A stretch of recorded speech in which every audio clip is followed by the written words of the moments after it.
परम श्रद्धेय पूज्य स्वामी ज्ञानानंद जी महाराज,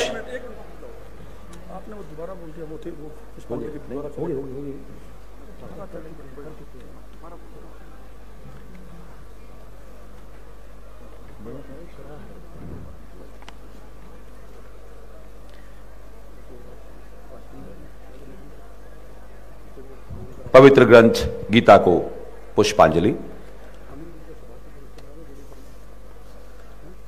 मैं परम श्रद्धेय पूज्य स्वामी ज्ञानानंद जी महाराज, हरियाणा सरकार में वरिष्ठ मंत्री श्री अनिल विज और कुरुक्षेत्र के सांसद श्री नवीन जिंदल जी से आग्रह करूंगा कि आज सबसे पहले हम एक पवित्र ग्रंथ समर्पित करें आज के माननीय मुख्य अतिथि श्री राजनाथ सिंह जी को। गीता ग्रंथ जो है उन्हें समर्पित करके हम इस कार्यक्रम का शुभारंभ करेंगे।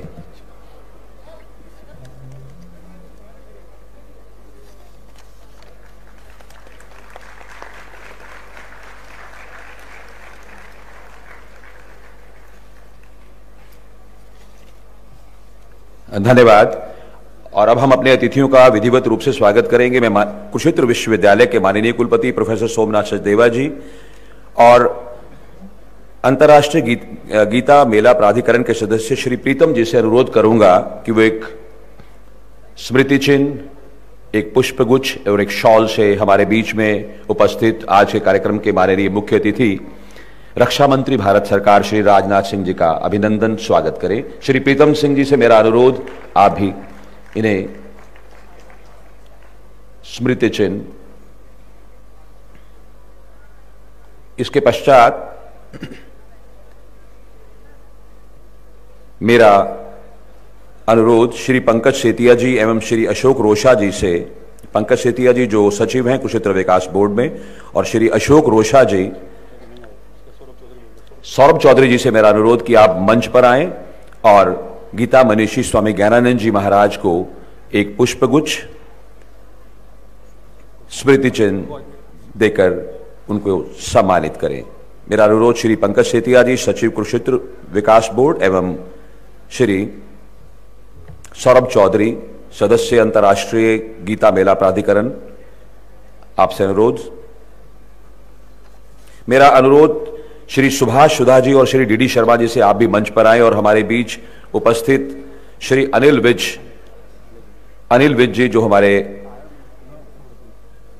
मंत्री हैं हरियाणा सरकार में, उनका सम्मान आप एक पुष्पगुच्छ, एक शॉल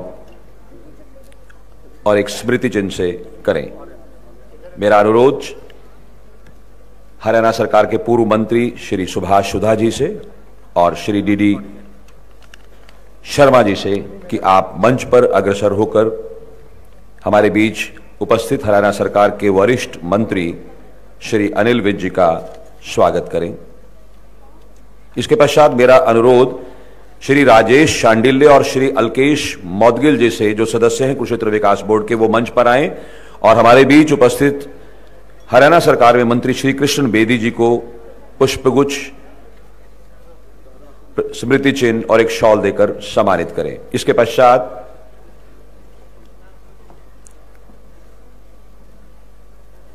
मेरा अनुरोध श्री राजेश शांडिल्य, श्री अल्केश मौदगिल जी से, जो सदस्य हैं कुरुक्षेत्र विकास बोर्ड के, वो आप पहुंचे, बच्चे ले आए।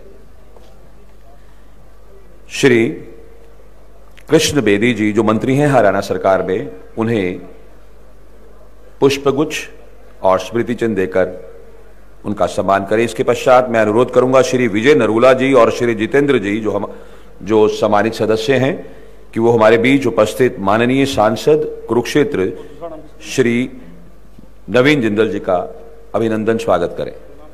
श्री गुरनाम सैनी जी से मेरा अनुरोध, वो श्री विजय नरूला जी को ज्वाइन करें, मंच पर आए और हमारे बीच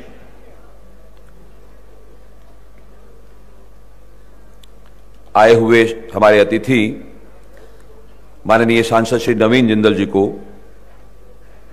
स्मृति चिन्ह, पुष्पगुच्छ और एक शॉल भेंट करें। इसके बाद मैं आमंत्रित कर रहा हूं कुरुक्षेत्र विश्वविद्यालय के कुल सचिव लेफ्टिनेंट वीरेंद्र सिंह जी को कि वो मंच पर आए और हमारे बीच उपस्थित माननीय सतीश जी,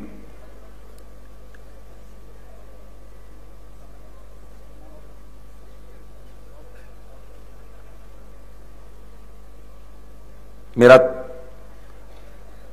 अनुरोध है कुल सचिव सौरभ चौधरी जी से मेरा पुनः अनुरोध है कि वो मंच पर आएं और माननीय सतीश जी को और अपने साथ एक केडीबी के और सम्मानित सदस्य आप भी ज्वाइन करें। कुल सचिव महोदय उपस्थित नहीं हैं तो उनके तरफ से माननीय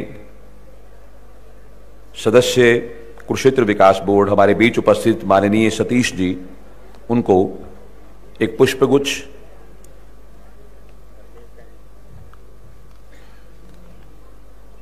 हरमेश सिंह जी आए हैं हमारे बीच, उनसे मेरा अनुरोध वो माननीय सतीश जी को एक पुष्पगुच्छ और शॉल भेंट करें। इसके बाद मेरा अनुरोध प्रोफेसर तजेंद्र शर्मा जी और प्रोफेसर मेरा अनुरोध डॉक्टर संदीप छाबड़ा जी और गुरनाम सिंह जी से कि वो हमारे बीच श्री विवेक मुनि जी जो उपस्थित हैं, उन्हें डॉक्टर संदीप छाबड़ा, श्री गुरनाम सिंह जी सदस्य कुरुक्षेत्र विकास बोर्ड, सुरक्षा कारणों की वजह से कुछ हमारे सदस्य यहां नहीं पहुंच पा रहे हैं। और बता दीजिए, श्री राजेश शांडिल्य जी से अनुरोध है कि वो दोबारा से मंच पर आए कुरुक्षेत्र विकास बोर्ड की तरफ से। माननीय लेफ्टिनेंट वीरेंद्र पाल जी हमारे बीच पहुंच गए हैं, आप आए वीरेंद्र पाल जी। और ये कुल सचिव कुरुक्षेत्र विश्वविद्यालय राजेश शांडिल्य जी के साथ आप मिलकर श्री विवेक मुनि जी को एक राजेश जी रुको, आप उनको अग्रसर रखो, आप पीछे हो जाओ। कुल सचिव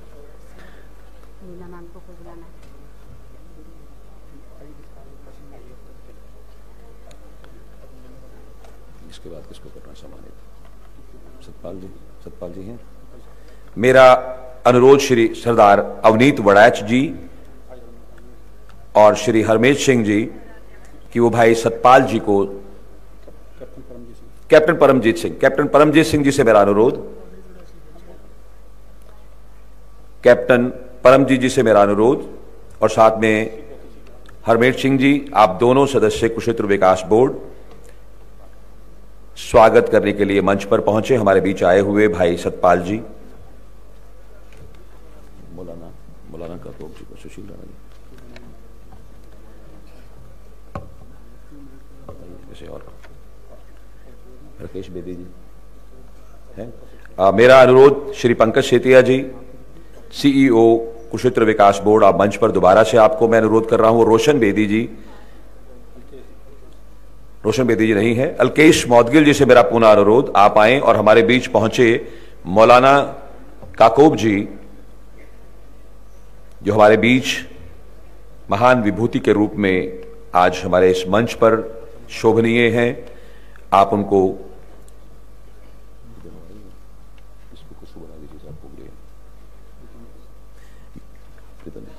मेरा अनुरोध मंच पर उपस्थित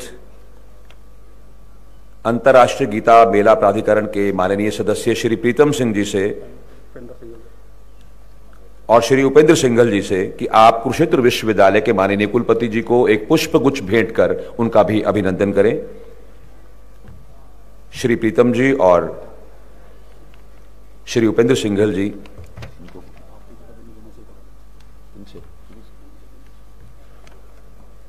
कुरुक्षेत्र विश्वविद्यालय के माननीय कुलपति जी को एक पुष्पगुच्छ भेंट करते हुए हमारे बीच मेरा पुनः अनुरोध है श्री प्रीतम जी से और उपेंद्र सिंघल जी से कि हमारे बीच श्री भारत भूषण भारती जी, विशेष कर्तव्य अधिकारी, मुख्यमंत्री हरियाणा, हमारे बीच उपस्थित है मंच पर। आप एक पुष्पगुच्छ देकर उनको सम्मानित करें, उनका अभिनंदन करें। बहुत बहुत धन्यवाद। अब मैं कुरुक्षेत्र विश्वविद्यालय के माननीय कुलपति प्रोफेसर सोमनाथ सचदेवा जी से विनम्रतापूर्वक अनुरोध करता हूं वो मंच पर उपस्थित हों और आए हुए सभी अतिथियों का उद्घाटन संबोधन करें, स्वागत संबोधन करें। आप सबको सादर नमस्कार। श्रीमद् भगवद गीता की जन्मस्थली धर्म क्षेत्र कुरुक्षेत्र में कुरुक्षेत्र विश्वविद्यालय एवं कुरुक्षेत्र डेवलपमेंट बोर्ड द्वारा अंतर्राष्ट्रीय गीता महोत्सव के उपलक्ष्य में आयोजित इस अंतर्राष्ट्रीय गीता सम्मेलन में आप सभी महानुभावों का बहुत बहुत स्वागत एवं हार्दिक अभिनंदन। हमारे लिए यह अत्यंत गर्व और सम्मान का विषय है कि आज इस कार्यक्रम में भारत के माननीय रक्षा मंत्री श्री राजनाथ सिंह जी मुख्य अतिथि के रूप में हमारे बीच उपस्थित हैं। आप सदैव हमें प्रेरित करते हैं कि हमें अपने कर्तव्यों का निर्वहन बड़े मन, बड़ी सोच और पूर्ण निष्ठा के साथ करना चाहिए। आपके कुशल नेतृत्व में हाल ही में हमारे वीर सैनिकों ने ऑपरेशन सिंदूर के दौरान जिस तरह से दुश्मन को धूल चटाई और उसके आतंकी ठिकानों को तहस नहस किया, वो पूरे देश को गौरवमयी करने वाला रहा है। माननीय मंत्री जी, आपका कुरुक्षेत्र विश्वविद्यालय में पहुंचने पर हार्दिक स्वागत एवं अभिनंदन। परम पूजनीय गीता मनीषी स्वामी ज्ञानानंद जी महाराज, जिनके सतत और सार्थक प्रयासों से आज श्रीमद् भगवद गीता का प्रचार प्रसार पूरे विश्व में हो रहा है, आपको सादर चरण वंदन एवं हार्दिक स्वागत एवं अभिनंदन। साथ ही हरियाणा सरकार के वरिष्ठ मंत्री श्री अनिल विज जी, माननीय परिवहन मंत्री हरियाणा सरकार हमारे बीच में है, आपका बहुत बहुत स्वागत एवं अभिनंदन। श्री कृष्ण बेदी जी, माननीय सामाजिक न्याय मंत्री हरियाणा सरकार, हमें फख्र है आप हमारी यूनिवर्सिटी के एलुमनस भी रहे हैं, हमारे बीच में हैं, आपका बहुत बहुत स्वागत एवं हार्दिक अभिनंदन। श्री नवीन जिंदल जी, एक ऐसा नाम जब भी हम अपने घरों में अपनी गाड़ी में तिरंगा फहराते हैं तो इस शख्सियत को हम अवश्य ही याद करते हैं। ऐसे हमारे माननीय सांसद कुरुक्षेत्र, युवाओं के प्रेरणा स्रोत हमारे बीच में है, श्रीमान नवीन जिंदल जी, आपका बहुत बहुत स्वागत एवं हार्दिक अभिनंदन। Ministry of external affairs this time has joined hands with the government of Haryana, the Kurukshetra development board and partner state Madhya Pradesh in organizing this Mahotsav. We express our heartfelt thanks to the Honorable Minister Dr. S. Jaishankar ji for playing a pivotal role in amplifying the message of the Gita across the world. We are honored to have Madam Neena Malhotra ji, Secretary, Ministry of External Affairs, gracing this occasion with us. Madam, we extend a very warm welcome to you. At the initiative of Ministry of External Affairs, about 25 distinguished scholars from 16 countries that include US, UK, Australia, Russia, Belarus, Poland, Hungary, Fiji, Nepal, and others are participating in this international conference. In fact, they are present amidst us. Please, can you please rise in your seats, all our distinguished guests from abroad. Let us welcome them with a big round of applause. Thank you very much. Shri Satish Kumar ji, आर्थिक विषयों के विशेषज्ञ, सामाजिक चिंतक व स्वदेशी जागरण मंच के राष्ट्रीय सह संगठक हमारे मध्य उपस्थित हैं। आप पूरे देश में स्वावलंबी अभियान द्वारा युवाओं का कौशल विकास और उनको स्वरोजगार युक्त कैसे करें, इसके लिए प्रेरित करने का काम करते हैं। हमारे बीच में हैं, आपका बहुत बहुत स्वागत एवं अभिनंदन। भाई सतपाल सिंह जी, आप सिख धर्म अमेरिका के एम्बेसडर हैं और विभिन्न वैश्विक अंतर धार्मिक संगठनों के शांति दूत हैं, जो विश्व में शांति और सद्भाव को बढ़ाने का काम करते हैं। आपका भी दिल की गहराइयों से बहुत बहुत अभिनंदन। आचार्य श्री विवेक मुनि जी महाराज, आप आचार्य सुशील मुनि मिशन के फाउंडर चेयरमैन हैं, एक जाने माने संत और आध्यात्मिक गुरु हैं। आपका भी कुरुक्षेत्र विश्वविद्यालय में पहुंचने पर बहुत बहुत स्वागत एवं अभिनंदन। गीता को ईश्वर का पैगाम मानने वाले मौलाना काकोब जी हमारे साथ मौजूद हैं। आपका बहुत बहुत स्वागत एवं अभिनंदन। इसके साथ ही सभागार में उपस्थित पूर्व मंत्री श्रीमान सुभाष सुधा जी,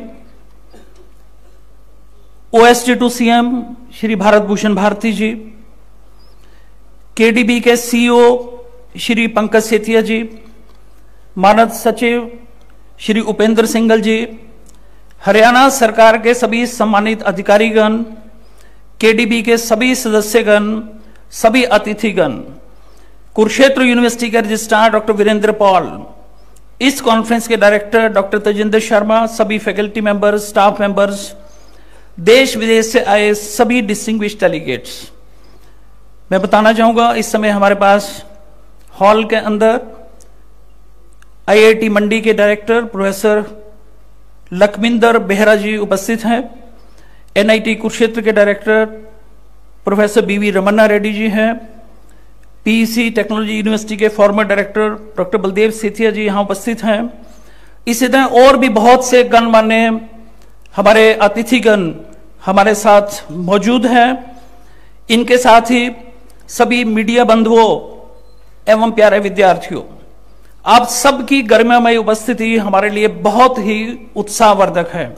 आप सबका बहुत बहुत स्वागत एवं अभिनंदन। मुझे आपको बताते हुए ये बहुत हर्ष हो रहा है कि कुरुक्षेत्र विश्वविद्यालय को NAC द्वारा दिए जाने वाला हाईएस्ट ग्रेड A++ ग्रेड प्राप्त है। नेशनल एजुकेशन पॉलिसी 2020 को इसके सभी कोर प्रावधानों के साथ पूरे देश में सर्वप्रथम लगाने वाला भी कुरुक्षेत्र विश्वविद्यालय ही है। अपने विद्यार्थियों को शिक्षा के साथ भारतीय ज्ञान परंपरा की शिक्षा देने में भी यह विश्वविद्यालय अग्रणीय है। इसी उद्देश्य से हर वर्ष गीता जयंती महोत्सव के उपलक्ष्य में श्रीमद् भगवद गीता पर अंतर्राष्ट्रीय सम्मेलन का आयोजन किया जाता है।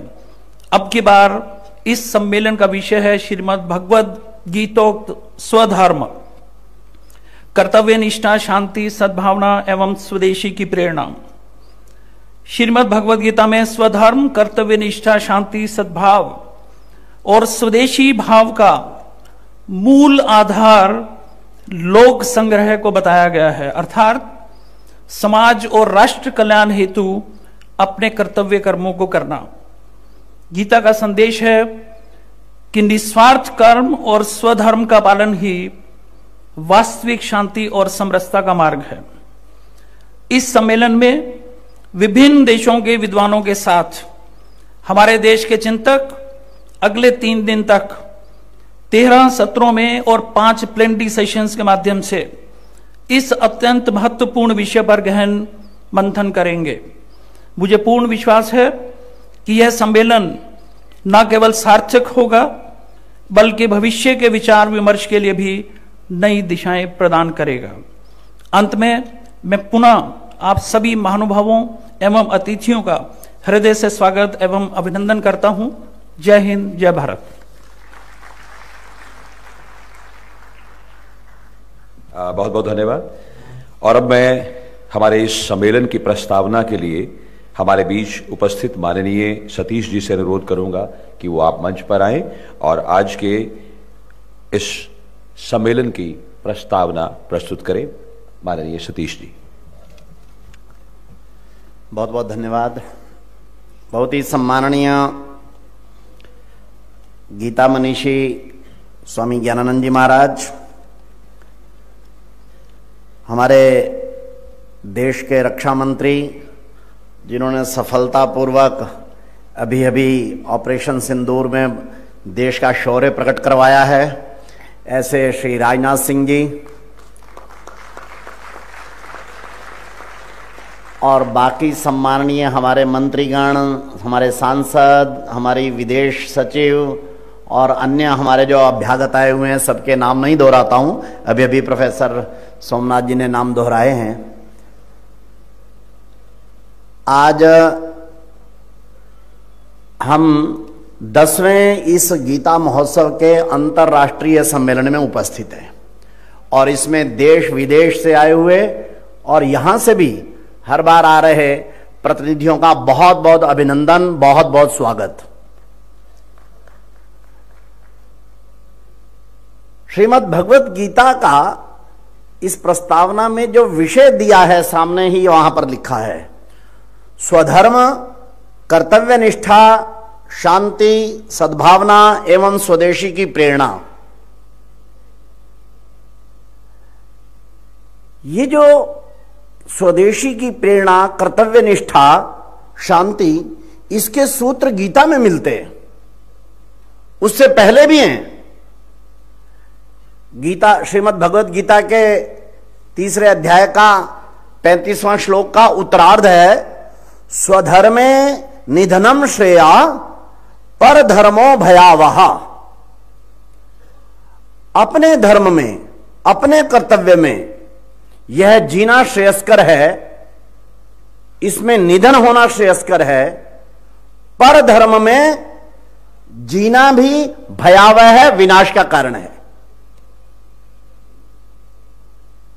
और ये जो स्वधर्म में, स्वकर्तव्य में, उसी में, स्वदेश में, और उससे भी पहले रामायण काल में जिस समय लक्ष्मण आग्रह करते हैं कि श्री राम अब लंका विजय हो गई है, अब हमारे को कुछ दिन यहां विश्राम करना चाहिए, सोने की लंका है, विश्राम करने में क्या हर्ज है, तो मर्यादा पुरुषोत्तम राम बोलते हैं, अपि स्वर्णमयी लंका ना में लक्ष्मण रोचते, जननी जन्म भूमिश्च स्वर्गादपि गरीयसी। कि भले ही सोने की लंका होगी किंतु मुझे अच्छी नहीं लगती। क्यों? क्योंकि जननी और जन्म भूमि यह स्वर्ग से भी प्यारी होती है।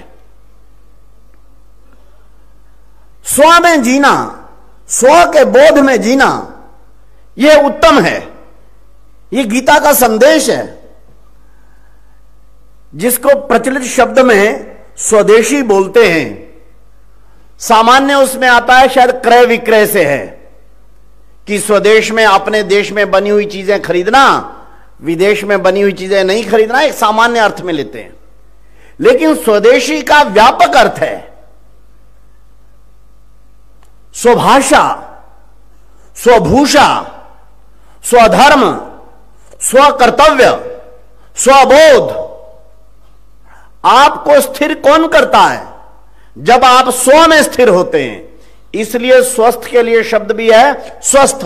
जो स्व में स्थिर है वो स्वस्थ है, जो स्व में नहीं स्थिर रहता वो अस्वस्थ है।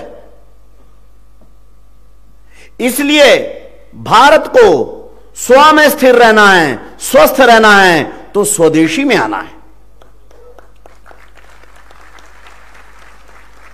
श्रीमद् भगवत गीता में जब कृष्ण जी महाराज अर्जुन को कहते हैं क्या, तस्माद उत्तिष्ठ कौन्तेय युद्धाय कृत निश्चय, कि उठो पार्थ, तस्माद उत्तिष्ठ कौन्तेय, युद्धाय, युद्ध के लिए। 5000 वर्ष पूर्व युद्ध था यहां कुरुक्षेत्र में जो हुआ। आज का युद्ध क्या है? आज के समाज का कर्तव्य क्या है? अगर कृष्ण उस समय के समाज के प्रतिनिधि अर्जुन को बोल रहे हैं, तो आज का कर्तव्य क्या है? भारत को परम वैभव की यात्रा के मार्ग पर डालना, भारत को विश्व नेतृत्व पर के मार्ग पर डालना, भारत को विश्व सद्भावना और शांति के मार्ग पर डालना, उसके लिए स्वदेशी के विचार, स्वधर्म के विचार, या जो गीता के 35वें श्लोक में आया है, तीसरे अध्याय के 35वें श्लोक में आया है, उसको आधार बनाना जी। और इसलिए हमारे को जब हम कहते हैं स्वधर्म और स्वदेशी, तो उसकी व्यापक परिभाषा को करना आज के इस उसका विषय भी वही है। हम राम सिंह कुका से लेकर बंकिम चंद्र चटर्जी तक, विनोबा भावे और दीनदयाल जी से लेकर दत्तोपंत ठेंगड़ी तक इस स्वदेशी स्वभाव स्वबोध के विचार पर चलते आए हैं।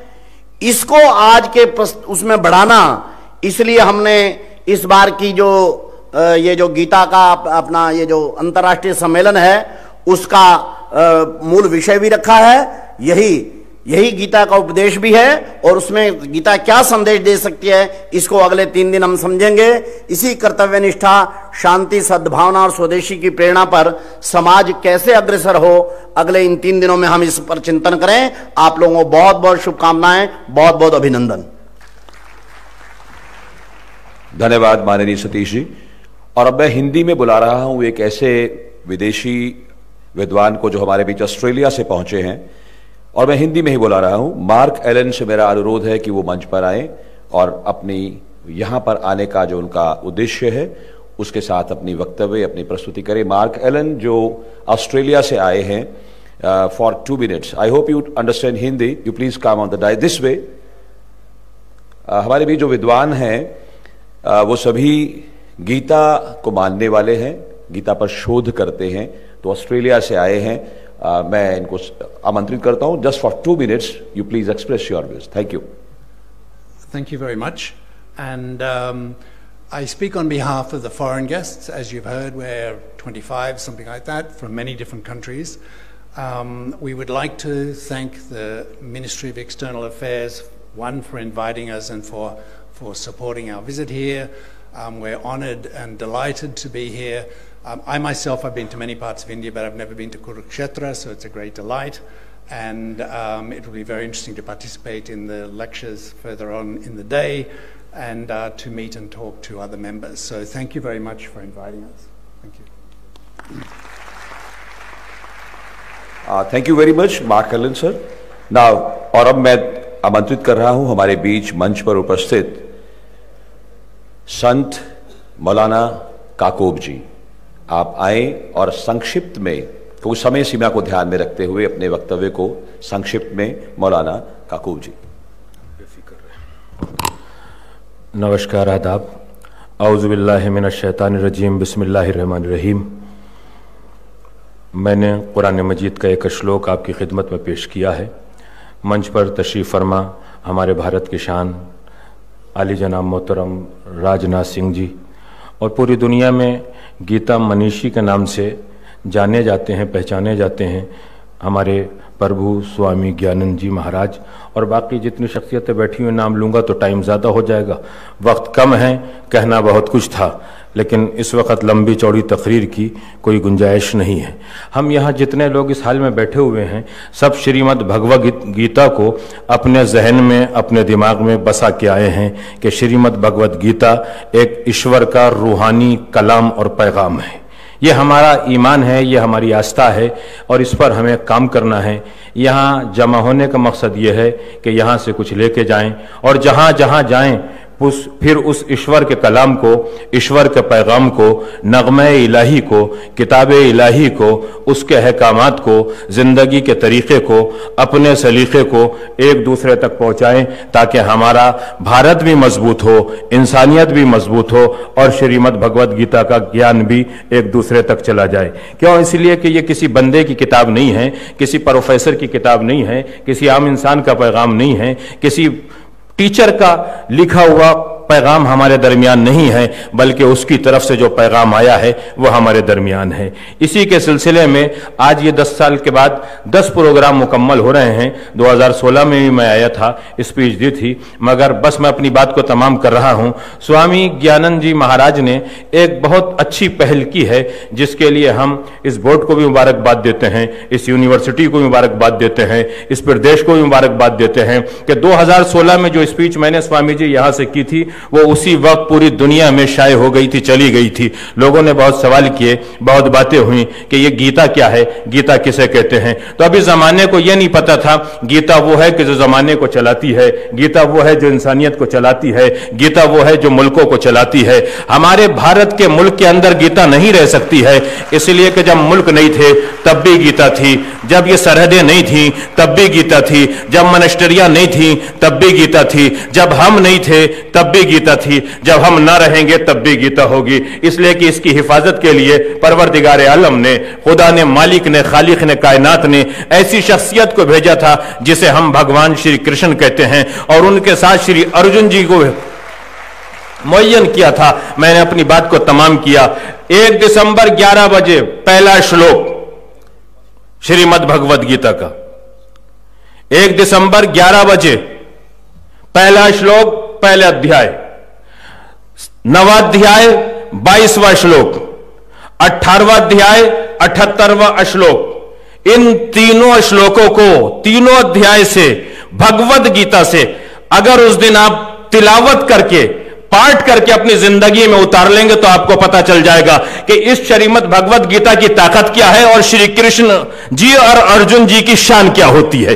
बस एक श्लोक के बारे में आपको बताता हूं, जो मैंने अपने अंदर बहुत से उलमा, बहुत से बुद्धिजीवी, बहुत से पढ़े लिखे अफराद, बहुत से जानकार शख्सियतों के जरिए से बैठने के बाद 22वां श्लोक 9वां अध्याय, खुद वो कहता है कि मुझे मानकर मेरी जब इबादत करो तो सिर्फ मैं तुम्हारे दिल में हूं, कोई दूसरा तुम्हारे दिल में ना हो।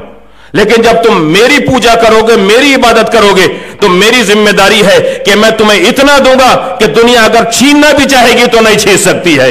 यही वजह है कि जब हमारा मुल्क सर बुलंद होता है तो कभी श्रीमद् भगवद गीता के जरिए से बुलंद होता है, कभी वेदों के जरिए से बुलंद होता है, कभी पुराणों के जरिए से बुलंद होता है, कभी इल्म के जरिए से बुलंद होता है। बस एक जयकारा आपकी खिदमत में लगवाना चाहता हूं ताकि दुनिया को मैसेज चला जाए कि हम इन्हीं के जरिए से जिंदा भी हैं और इन्हीं के जरिए से दुनिया से चले भी जाते हैं। श्रीमद् भगवद गीता जिंदाबाद, श्रीमद् भगवद गीता, श्रीमद् भगवद गीता। एक मुसलमान की जबान से नारा है, मैं कुछ ले दे के नहीं करता हूं ये काम, समझे।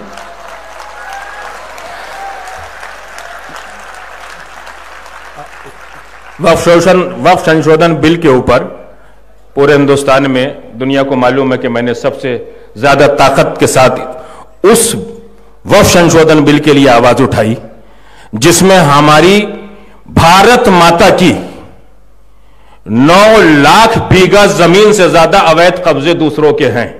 ये मैंने आवाज उठाई थी। तो वो किसकी है? भारत माता की। वो किसकी है? भगवद गीता की। वो किसकी है? इस मुल्क की। तो हमें जयकारा ऐसा लगाना चाहिए जैसा हमारा मुल्क बराबर के मुल्क को आवाज नहीं देता है बल्कि जवाब देता है। तो हमें न जयकारा कैसे लगाएं ताकि पड़ोसी मुल्कों को पता चल जाए कहीं भारत माता के बेटे बैठे हुए हैं। श्रीमद् भगवद गीता, श्रीमद् भगवद गीता, श्री कृष्ण जी, श्री अर्जुन जी, दोनों हाथों को उठा के भारत माता की, भारत माता की, भारत माता की। खुदा हाफिज। मुझे लगता है यह आवाज बहुत दूर तक जाएगी, सारे विश्व में जाएगी। बहुत अच्छा वक्तव्य। और मैं आमंत्रित कर रहा हूं हमारे बीच जैन समाज से श्री विवेक मुनि जी, वो अपना वक्तव्य प्रस्तुत करें। श्री विवेक मुनि जी।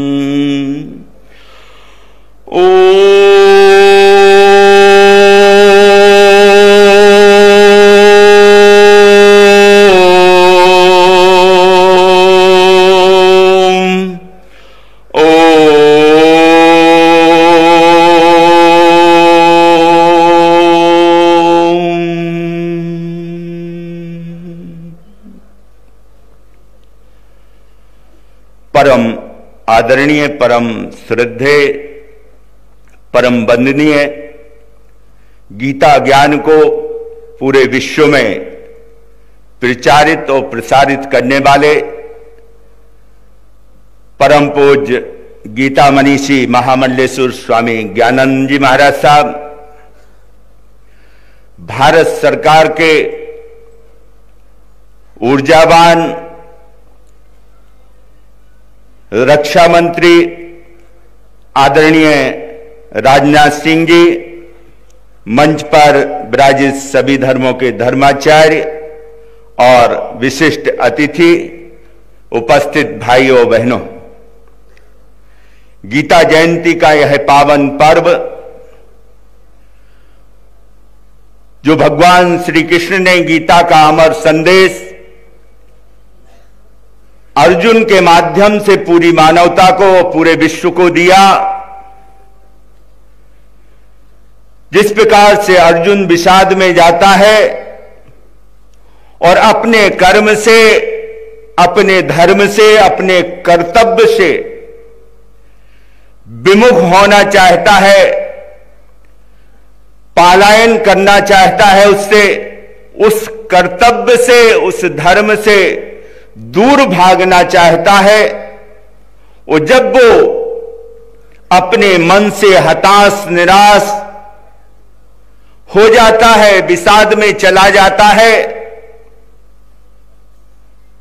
तो उसे भगवान श्री कृष्ण ने अपने उस अमृत वाणी के द्वारा गीता का वह संदेश देकर के उस व्यक्ति को, उस सखा को, उस मित्र को उससे बाहर निकाला। गीता का संदेश प्रत्येक व्यक्ति के लिए है, जो भी विषाद में जाता है, हताशा में, निराशा में, जो भी उसके मन की उलझने हैं, उन उलझनों का वह समाधान देता है, उन उलझनों से उसे वो बाहर निकालता है। इसलिए गीता हमारे जीवन में हमें चिंताओं से, विषाद से मुक्त करती है और हमारे अंदर एक अदम्य साहस, एक आत्मबल पैदा करती है। और जब हम अपने धर्म को, अपने कर्म को, कर्तव्य को पूरी निष्ठा के साथ में, पूरी लगन के साथ में, और भगवान श्री कृष्ण का वह गीता संदेश उसे आत्मसात करके जब आगे बढ़ते हैं, तो हमारी विजय होती है, हमें सफलता प्राप्त होती है। हमारा भारत देश भी उसी संदेश को, उसी आत्मबल को लेकर के आज आत्मनिर्भर भारत होते हुए स्वदेशी का जागरण और स्वदेशी का पालन करते हुए आगे बढ़ रहा है। हमारे कर्मठ, कर्मयोगी, यशस्वी, ऊर्जावान प्रधानमंत्री जी आदरणीय श्री नरेंद्र भाई मोदी जी के नेतृत्व में जिस हमारी सनातन हिंदू संस्कृति का एक पुनः उत्थान हो रहा है, जिसकी आज पूरे विश्व को आवश्यकता है। गीता का संदेश सुखी जीवन का संदेश है। किसी के, स्वामी जी के भी उसमें शब्द हैं कि सुखी जीवन का सुख द्वार है गीता, सुखी जीवन का सुख द्वार है गीता, समता समरसता संस्कारों का सार है गीता, विश्व बंधुत्व का दृढ़ आधार है गीता, विश्व बंधुत्व का दृढ़ आधार है गीता, न्याय का भी आधार है गीता, और ब्रह्म से साक्षात्कार है गीता, ब्रह्म से साक्षात्कार है गीता। गीता का वह अमर संदेश व्यक्ति को संपूर्ण विकास की ओर ले जाता है, संपूर्ण उत्थान की ओर ले जाता है। हम इसे अपने जीवन में आत्मसात करें और सभी समस्याओं से मुक्ति पाकर के हम परम पद उस मोक्ष को प्राप्त कर सकते हैं, तो हम उसे आत्मसात करते हुए आगे बढ़े इन्हीं मंगल भावों और विचारों के साथ में। ओम शांति, ओम शांति। बोलो भगवान श्री कृष्ण भगवान की जय। धन्यवाद। We are having among us Mr. A.N. Martinez, Investment and Trade Commissioner for India and Gulf from Western Australia. You are requested to please join in the first row. You are somewhere sitting in the crowd. You are requested to please come forward and sit in the first row. Thank you very much, sir. तो अब मैं आमंत्रित कर रहा हूं भाई सतपाल जी, बड़े आदर और सम्मान के साथ हमारे सिख समाज से अमेरिका से स्पेशल यहां पहुंचे हैं इस सम्मेलन के लिए। मेरा उनसे अनुरोध कि आप आए और अपना संबोधन, अपना वक्तव्य प्रस्तुत करें।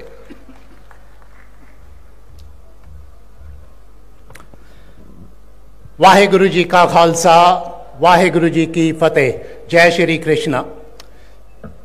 हमारे प्रिय, बहुत ही आदरणीय महामंडलेश्वर गीता मनीषी महाराज ज्ञानानंद जी, भारत के रक्षा मंत्री आदरणीय श्री राजनाथ सिंह जी, मंच पे विराजमान सभी संतगण, अतिथिगण और उपस्थित मेरे भाइयों और बहनों, मुझे आज अत्यंत खुशी और मान महसूस हो रहा है जिस पावन धरती से भगवान कृष्ण का गीता का उपदेश, गीता का संदेश जिस पावन धरती से दिया गया, आज मुझे भी, मेरा सौभाग्य है, मुझे भी यहाँ भाग लेने में खुशी महसूस हो रही है।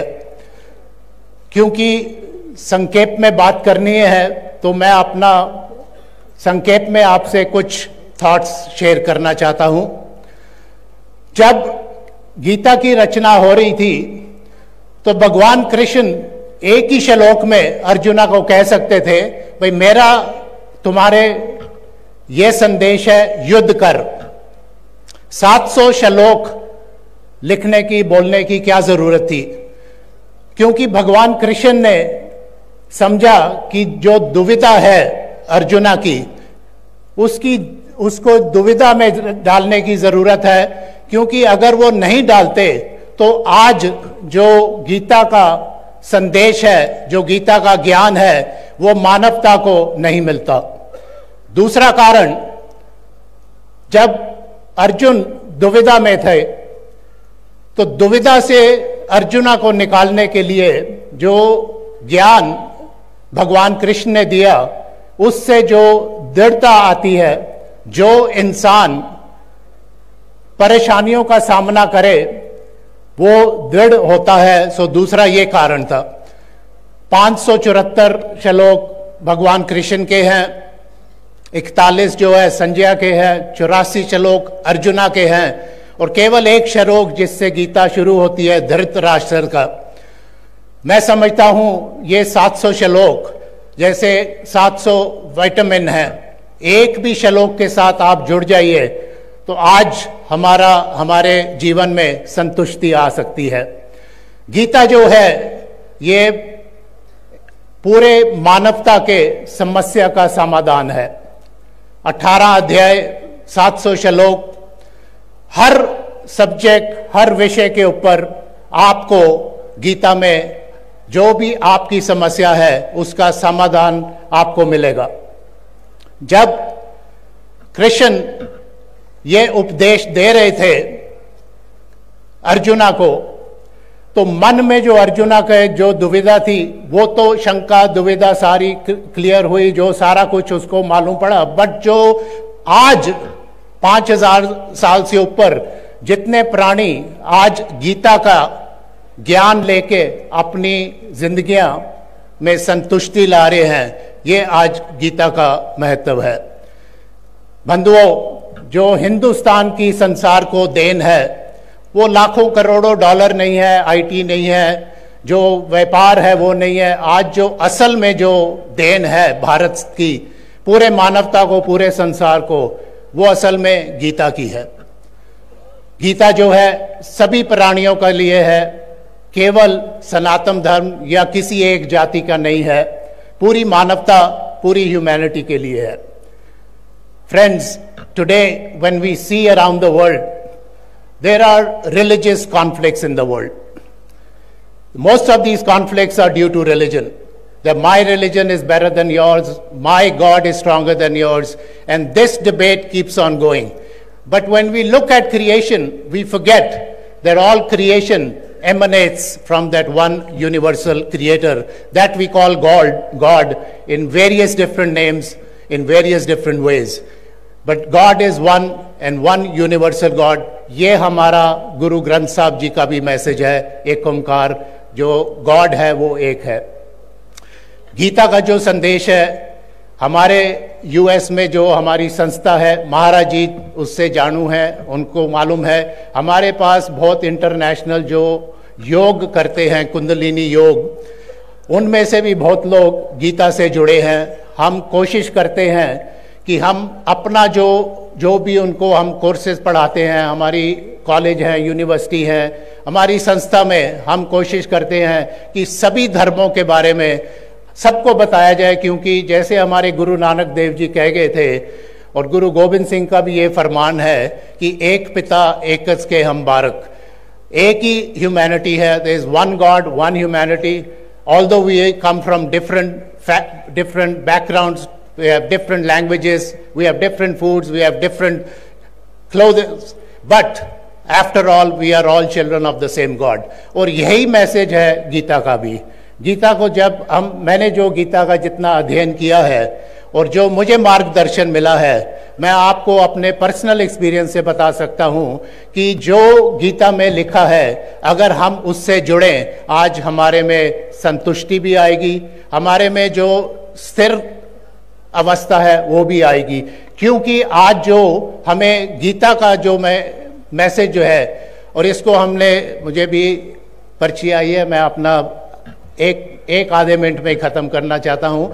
मैं आपको, गीता मनीषी जी को, आपको ये आश्वासन दिलाता हूँ कि हमारे यूएस में हमारे जितने मेंबर पूरे वर्ल्ड में हैं, सिख धर्म के मेंबर जो योग भी करते हैं, सिखी से भी जुड़े हैं, हम भी आपके साथ हैं।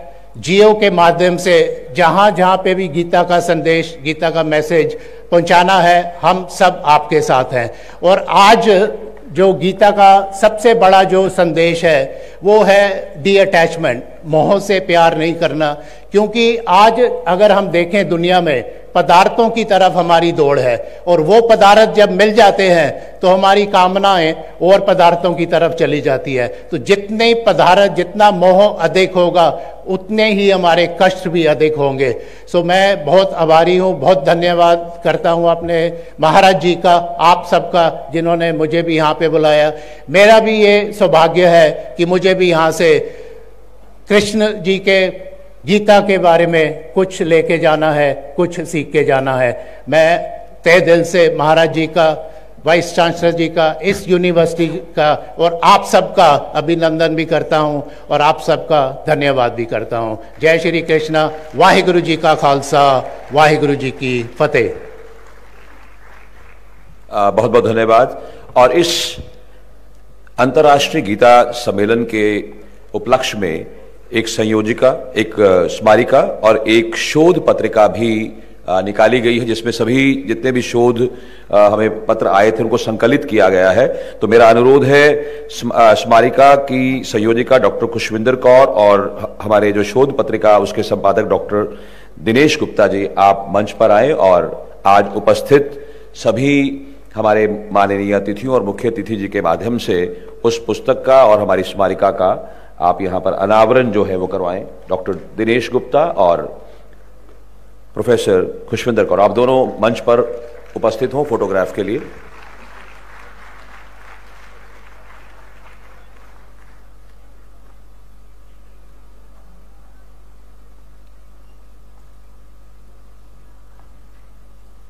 धन्यवाद। हमारे बीच थोड़ा देरी जरूर हुई उनको आने में, लेकिन वो पहुंची हैं। एक बहुत ही इंपॉर्टेंट गेस्ट हमारे इससे पहले कि उनको मैं बुलाऊं वो मंच पर आए, हम आपका सम्मान करना चाहेंगे। मैं कुरुक्षेत्र विश्वविद्यालय के माननीय कुलपति जी से अनुरोध करूंगा कि हमारे बीच पहुंची विदेश सचिव भारत सरकार मंत्रालय से डॉक्टर नीना मल्होत्रा जी का पुष्पगुच्छ स्मृति चिन्ह देकर उनका स्वागत करें।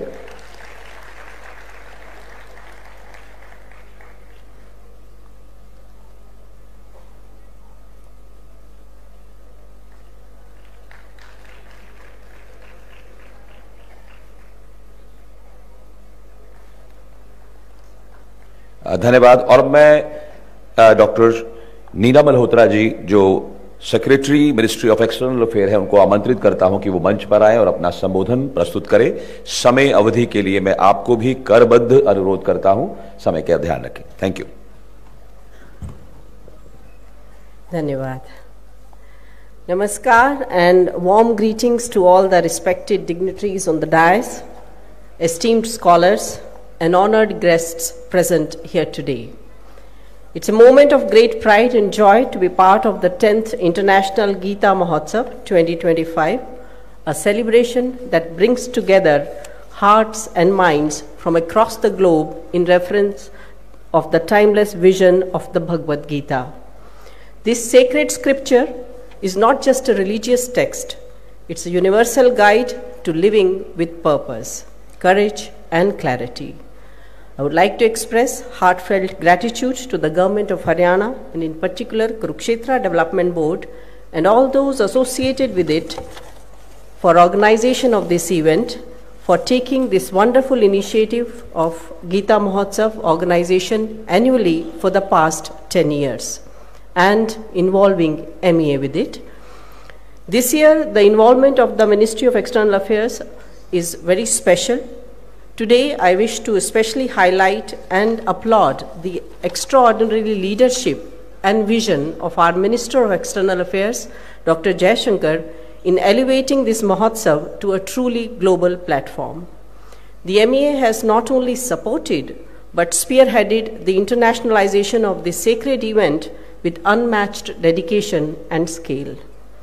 MEA's efforts, in collaboration with Government of Haryana and our partner state Madhya Pradesh and Kurukshetra Development Board, have transformed this year's Mahotsav celebration into a great spiritual movement.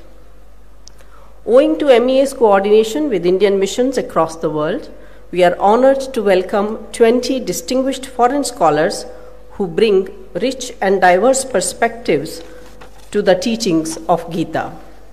This is not just participation, it's a powerful symbol of the Gita's universal relevance and the MEA's commitment to cultural diplomacy. Moreover, 28 translated editions of the Bhagavad Gita have been curated for the exhibition, showcasing its reach across languages and continents. More than 50 Indian missions and posts have or are organizing parallel events and exhibitions worldwide, each one a glowing tribute to the Gita's message and the MEA's tireless efforts. From Europe to America, from Asia to Africa, Russia and Australia, the Gita Mahotsav is being celebrated with great fervor and devotion. These parallel events, held in cultural centers, universities, temples, auditoriums, and public spaces, are a testament to the Gita's timeless appeal and the global resonance of its teachings. The spirit of the Mahotsav has truly transcended borders, uniting people in reflection, dialogue, and celebration. We feel that through these global initiatives, the MEA has not only amplified the voice of Indian heritage, but has also built bridges of understanding and harmony across nations. Let us all take inspiration from the Bhagavad Gita and continue to walk the path of Dharma guided by wisdom, unity, and compassion. Dhanyavad. Thank you.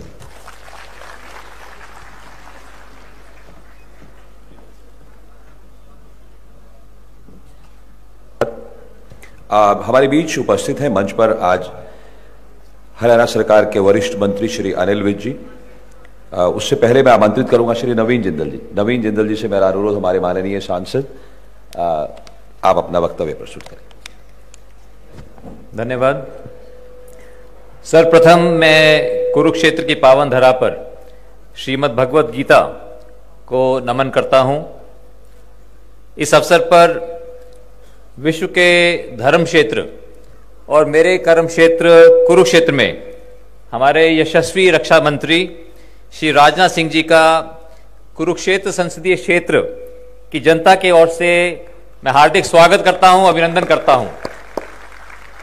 मैं मंच पर विराजमान पूजनीय गीता मनीषी स्वामी ज्ञानानंद जी महाराज, माननीय मंत्री श्री अनिल विज जी, माननीय मंत्री श्री कृष्ण कुमार बेदी जी, पूजनीय श्री विवेक मुनि जी, माननीय सतीश कुमार जी, डॉक्टर नीना मल्होत्रा जी, भाई सतपाल जी, मौलाना काकौब जी, जिन्होंने बहुत ही खूबसूरत ढंग से अपनी बात को कहा और हम सभी को प्रेरित किया, पूर्व मंत्री माननीय सुभाष सुधा जी, कुरुक्षेत्र यूनिवर्सिटी के कुलपति Somnath Sachdeva ji, registrar Virendra Pal ji, all are foreign guests and dignitaries, सभी यहां पर उपस्थित पूजनीय संत समाज, भाजपा के सम्मानित नेताओं, कर्मठ कार्यकर्ताओं, नौजवान साथियों, रिसर्च स्कॉलर्स, पत्रकार छायाकर बंधुओं, आप सभी का मैं यहां पर दिल की गहराइयों से स्वागत करता हूं, अभिनंदन करता हूं। आदरणीय रक्षा मंत्री जी, आपने लंबे समय तक भाजपा के राष्ट्रीय अध्यक्ष के रूप में पार्टी को मजबूत किया। उत्तर प्रदेश के मुख्यमंत्री के रूप में आपने उत्तर प्रदेश में चौमुखा विकास किया।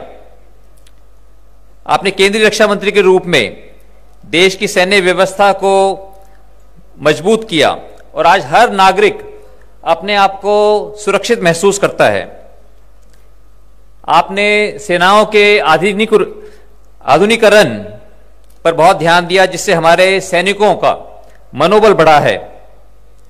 और सबसे बड़ी बात है कि उच्च पदों पर रहकर भी आपकी सादगी और विनम्रता हम सबके लिए प्रेरणादायी है।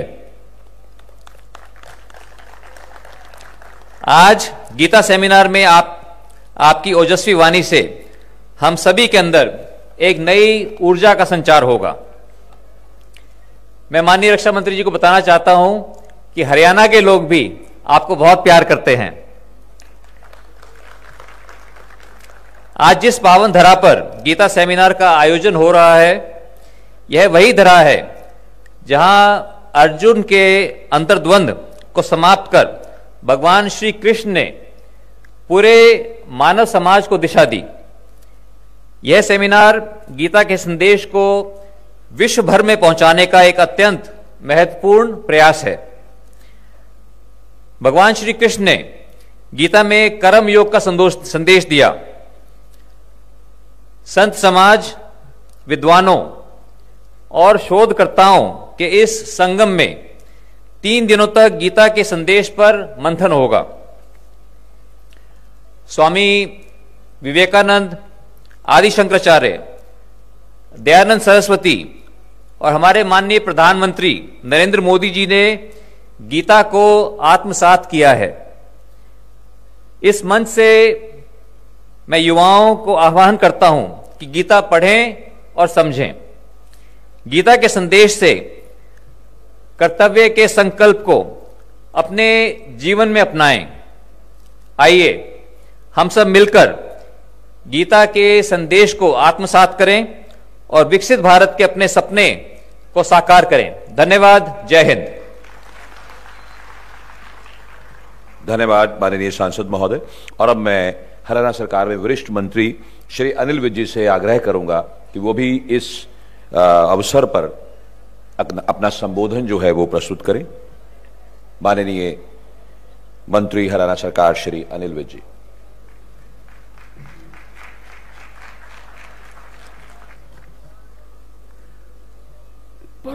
परम पूजनीय गीता मनीषी ज्ञानानंद जी, भारत के रक्षा मंत्री, जिनकी आवाज़ रोज पाकिस्तान की नींद उड़ा देती है, दुश्मनों की नींद उड़ा देती है। विश्व के भिन्न भिन्न क्षेत्रों से भिन्न भिन्न धर्मों में आस्था रखने वाले आए महापुरुष, मंच पर उपस्थित सभी सम्मानित सदस्य, आज से हजारों वर्ष पहले धृतराष्ट्र ने संजय से पूछा था, धर्म क्षेत्रे कुरुक्षेत्रे समवेता युजस्व माम का पांडवश्चैव किम अकुर्वत संजय। धृतराष्ट्र ने संजय से पूछा था कि धर्म क्षेत्र कुरुक्षेत्र में जब मेरे और मेरे रिश्तेदारों के बेटे मिले तो क्या हुआ? क्या हुआ? जो हुआ उसको आज सारा संसार जानता है। यहां पर श्री कृष्ण ने हर प्रकार से ध्यान, कर्म, सांख्य योग, हर प्रकार से अर्जुन को सिखाने की कोशिश की। कर्म योग के बारे में बताया कि कर्म योग निस्वार्थ रूप से किया गया काम ही असली काम होता है। श्री कृष्ण ने यह भी कहा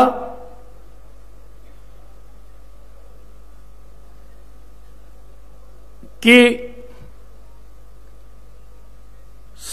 तू सब धर्म छोड़ और ले मेरी राह, तू मांगा के दामन में मेरे पनाह, तेरे सब दुख दूर कर दूंगा मैं, ना गमगी हो मसरूर कर दूंगा मैं। अनेकों तरह से समझाया, अनेकों तरह से बताया, लेकिन जब श्री कृष्ण को समझ नहीं आई तो उन्होंने अंतिम वाक्य कह दिया। अंतिम वाक्य कह दिया कि तू सब कुछ छोड़, तू छोड़ सारे धर्म, तू छोड़ सारा ज्ञान, तू छोड़ सारी बातें, तू मेरे नतमस्तक हो, मेरे नतमस्तक हो, तेरे सारे दुख मैं दूर करूंगा। तू दुख तभी तक पाता है जब तक तू ये मानता है कि मैं कर रहा हूं, और अगर तू ये मानेगा कि मैं नहीं कर रहा हूं, तू कर रहा है, तो सब कुछ मैं समेटूंगा, तू सब चीज से बरी हो जाएगा, सब चीजों से मुक्त हो जाएगा। श्री कृष्ण ने यह भी कहा कि तस्मात् शास्त्र नाम परमानम कार्य अकार्य व्यवस्थित। फकत शास्त्र को बना रहनुमा, फकत शास्त्र को बना रहनुमा, तुझे करना है क्या और ना करना है क्या। जिंदगी के किसी भी मोड़ पर अगर ऐसी उलझन आ जाए कि इधर जाऊं या उधर जाऊं, ये रास्ता ठीक है या वो रास्ता ठीक है, इसकी बात ठीक है या इसकी बात ठीक है, तो शास्त्र को रहनुमा बना।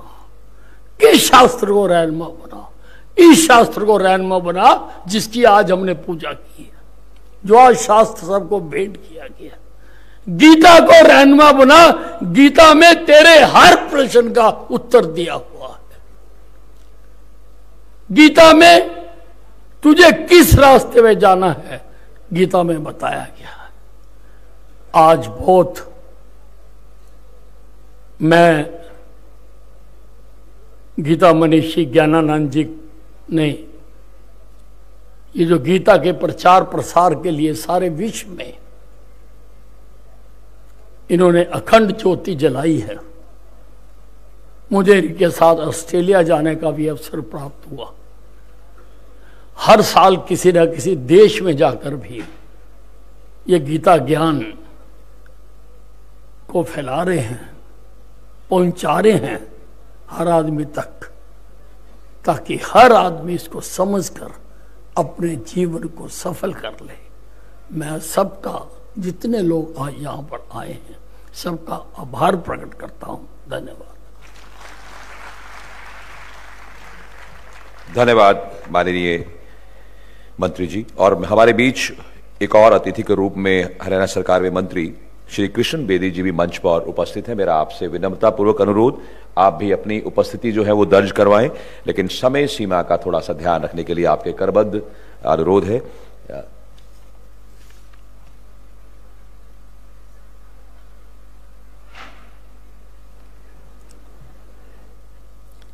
आज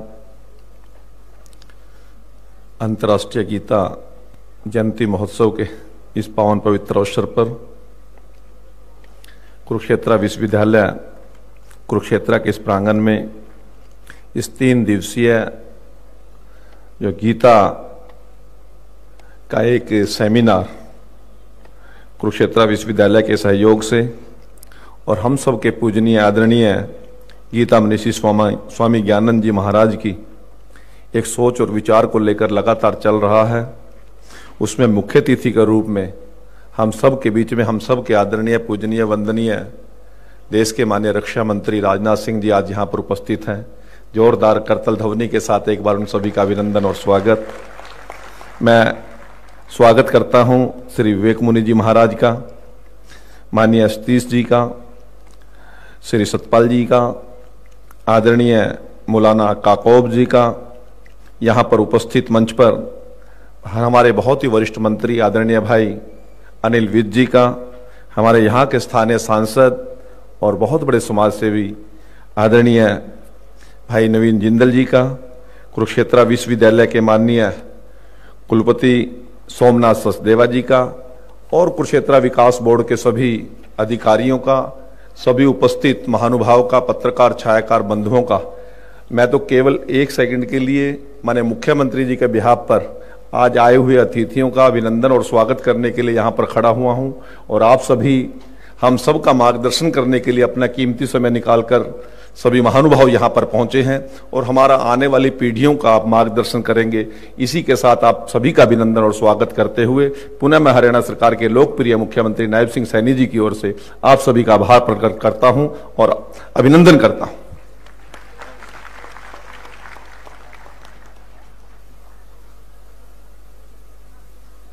बहुत धन्यवाद माननीय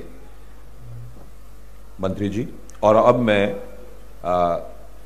हमारे इस कार्यक्रम की आत्मा जिसे हम कहें, जिन्होंने ये सोच या गीता का ये इतना बड़ा प्रसार प्रचार किया है, हमारे बीच मंच पर हैं गीता मनीषी स्वामी ज्ञानानंद जी महाराज। मेरा आपसे अनुरोध, आप अपना वक्तव्य प्रस्तुत करें। हले चेक। ओम। वंदे भारत मातरम, वंदे गुरु परंपराम, गीता अमृत तुहे नमः। श्रीमद् भगवद गीता की उपदेश स्थली, अवतरण स्थली, धर्म क्षेत्र कुरुक्षेत्र, मार्गशीर्ष का वह पावन पुनीत मास जिसे न केवल भगवान कृष्ण ने गीता जी में अपनी विभूतियों में स्थान दिया, मासाना मार्गशीर्षोहम, अपितु इसी मास के आने वाली शुक्ल पक्ष की एकादशी को चुना अर्जुन के निमित्त से पूरे विश्व को गीता का उपदेश देने के लिए। ऐसा मार्गशीर्ष मास और यहाँ कुरुक्षेत्र विश्वविद्यालय का यह जो सदन है, यह सदन भी अपने आप में श्रीमद् भगवद गीता का संदेश देता हुआ श्रीमद् भगवद गीता सदन के नाम से अंतर्राष्ट्रीय गीता महोत्सव आज विधिवत प्रारंभ हुआ है। यद्यपि सरस मेला के रूप में लगभग 10 दिन पूर्व प्रारंभ हो चुका है, लेकिन एकेडमिक स्वरूप में, प्रेरणाओं के रूप में गीता चिंतन, गीता मंथन, गीता अनुशीलन, गीता संवाद, गीता शोध, इस सब के रूप में आज से विधिवत यह महोत्सव प्रारंभ हो रहा है। आज महोत्सव का प्रारंभ जैसा प्रतिवर्ष होता है, श्रीमद् भगवद गीता का संपूर्ण यज्ञ होता है, संपूर्ण श्लोकों का, और उसमें पूर्णाहुति मुख्य अतिथि जो भी आते हैं उनके द्वारा होती है। आज संयोग से, सौभाग्य से भारत के बहुत कर्मठ रक्षा मंत्री, जिनके जीवन में स्वयं में गीता का कर्मयोग है, अर्जुन उस समय पलायन कर रहा था युद्ध से, जो उसका धर्म था उस समय का, और भगवान कृष्ण ने उस समय युद्ध रूपी स्वधर्म में अर्जुन को नियोजित किया था। और जब कुछ लोग ये प्रश्न करते हैं कि क्या ये हिंसा की प्रमोशन नहीं थी कि युद्ध के लिए प्रेरित करने के लिए उपदेश देना, हमने कहा नहीं, ये स्वधर्म की प्रमोशन थी, क्योंकि उस समय अर्जुन का स्वधर्म युद्ध करना था। क्यों? क्योंकि युद्ध अपने द्वारा प्रारंभ नहीं किया गया था, हमारी नियति में युद्ध है ही नहीं। शांति सद्भाव हमारी नियति है, हमारा स्वभाव है, हमारी परंपरा है। लेकिन यदि कोई आसुरी संपदा हावी हो रही हो, युद्ध थोप रही हो, और उस समय हाथ बांध करके बैठ जाना, ये भी हमारा स्वभाव नहीं है, ये भी तो स्वभाव नहीं हो सकता ना। तब यही स्थिति थी कि अर्जुन थोपे गए युद्ध के प्रति पलायन कर रहा था। पांडवों ने युद्ध किया नहीं था, कौरवों के द्वारा थोपा गया था युद्ध, और अर्जुन पलायन कर रहा था। भगवान ने स्वधर्म प्रायण किया कि स्वधर्म से पलायन न कर, स्वधर्मम अपि चावेक्ष्य नविकंपितुम अर्षि। भगवान ने कहा अपने स्वधर्म की रक्षा के लिए पार्थ ये करना पड़ेगा। और एक बात, सभी यहाँ उपस्थित मंच पर जो प्रबुद्ध जन है, पूज्य संत जन हैं, और आप सबकी जो वरिष्ठ उपस्थिति और युवा भाई बहन जो यहाँ बैठे हैं, एक बात को आप अच्छी तरह समझ सकते हैं कि भारत की नीति कभी युद्ध की नहीं रही। विश्व में यदि कहीं से शांति हो सकती है, सद्भावना का संदेश जा सकता है, वो प्रारंभ से भारत से ही था, भारत से ही होगा फिर भी। लेकिन फिर भी यदि पड़ोसी देश बार बार युद्ध की धमकियां दे और ऐसे वातावरण बनाए और ऐसी स्थितियां सीमाओं पर बना दे, तब तो आप सब समझते हैं ना, कहीं ऑपरेशन, कहीं एयर स्ट्राइक और कहीं ऑपरेशन सिंदूर आवश्यक हो जाता है, नहीं हो जाता? बताओ, उस समय ऑपरेशन सिंदूर आवश्यक हो जाता है या नहीं? ये हमारा स्वधर्म है या नहीं है? रक्षा करना भी स्वधर्म है।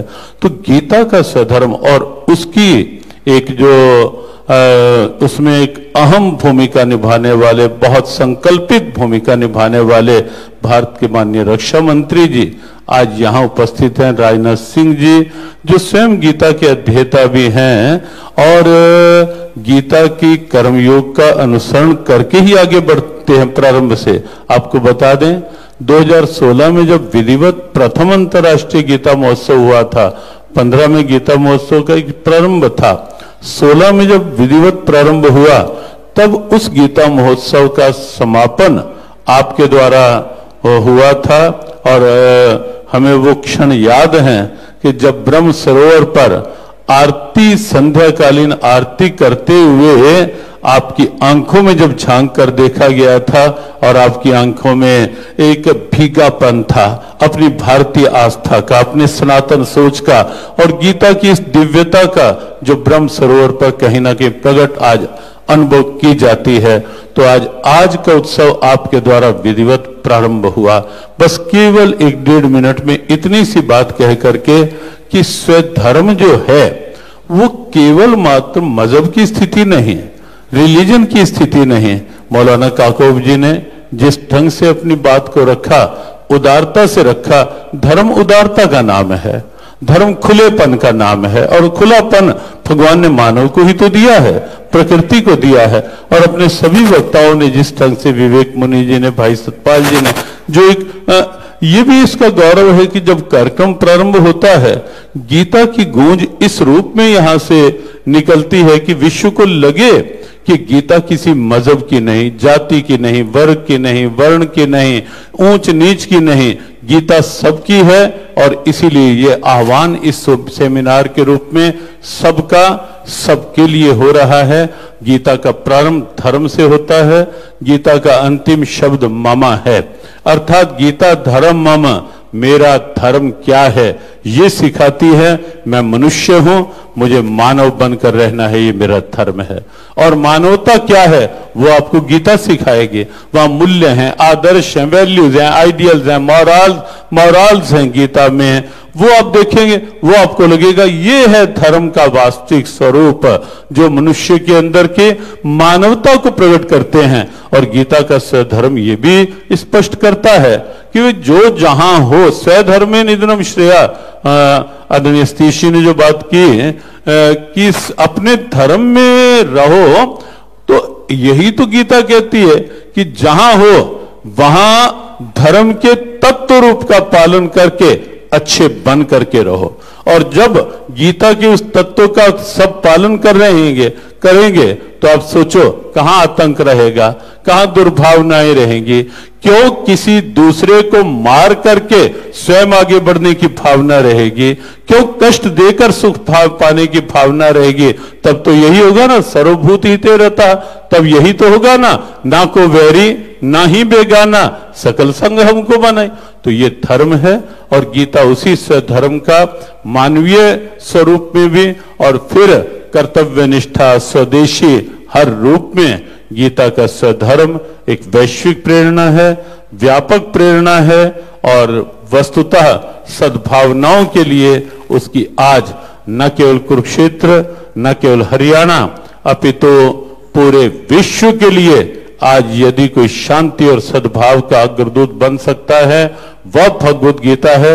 एपीजे अब्दुल कलाम जी ने अपने अंतिम उद्बोधन में कहा था, विश्व को शांति और सद्भाव चाहिए तो गीता का अनुसरण करना ही पड़ेगा। हरियाणा सरकार ने जिस ढंग से भगवत गीता, क्योंकि हरियाणा का गौरव है और हरियाणा ने अपने इस गौरव को जिस ढंग से एक वैश्विक पहचान दी है, वैश्विक सम्मान दिया है, इससे केवल गीता का सम्मान नहीं बढ़ा, इससे हरियाणा का गौरव बढ़ा है, कुरुक्षेत्र का गौरव बढ़ा है। और बैठे हुए हरियाणा के सभी प्रतिनिधि, मंत्री द्वय अनिल विज जी, कृष्ण बेदी जी, सांसद नवीन जी, निश्चित रूप से ये सबका गौरव है जो इस रूप में अंतर्राष्ट्रीय गीता महोत्सव कुरुक्षेत्र की धरा से पूरे विश्व तक पहुंचा है। सबके लिए विशेष रूप से भारत के माननीय गृह मंत्री जी के लिए विशेष शुभेच्छा व्यक्त करते हुए कि आप स्वस्थ रहें। और जैसा अनिल विज जी ने कहा कि आवाज न जाने किस किस की नींद उड़ा देती है, आपकी ये सशक्त आवाज राष्ट्र का सम्मान बढ़ाती रहे। शुभेच्छा के साथ ओम शम, जय श्री कृष्ण। धन्यवाद आदरणीय स्वामी जी। इससे पहले कि हम उस खनकती हुई आवाज को सुने, एक आवाज और भी हमारे बीच में है जो रिकॉर्डेड है। मेरा अनुरोध है, हमारे माननीय विदेश मंत्री जी डॉक्टर जयशंकर जी का एक संदेश हमें प्राप्त हुआ है, हम पहले उसको सुनेंगे और उसके बाद हमारे आज के कार्यक्रम के माननीय मुख्य अतिथि और हमारे देश के यशस्वी रक्षा मंत्री अपना संबोधन प्रस्तुत करेंगे।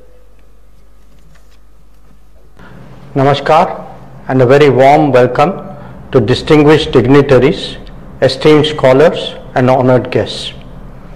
On the auspicious occasion of the 10th International Gita Mahotsav 2025, I extend my heartfelt greetings to all those who revere the timeless wisdom of the Bhagavad Gita.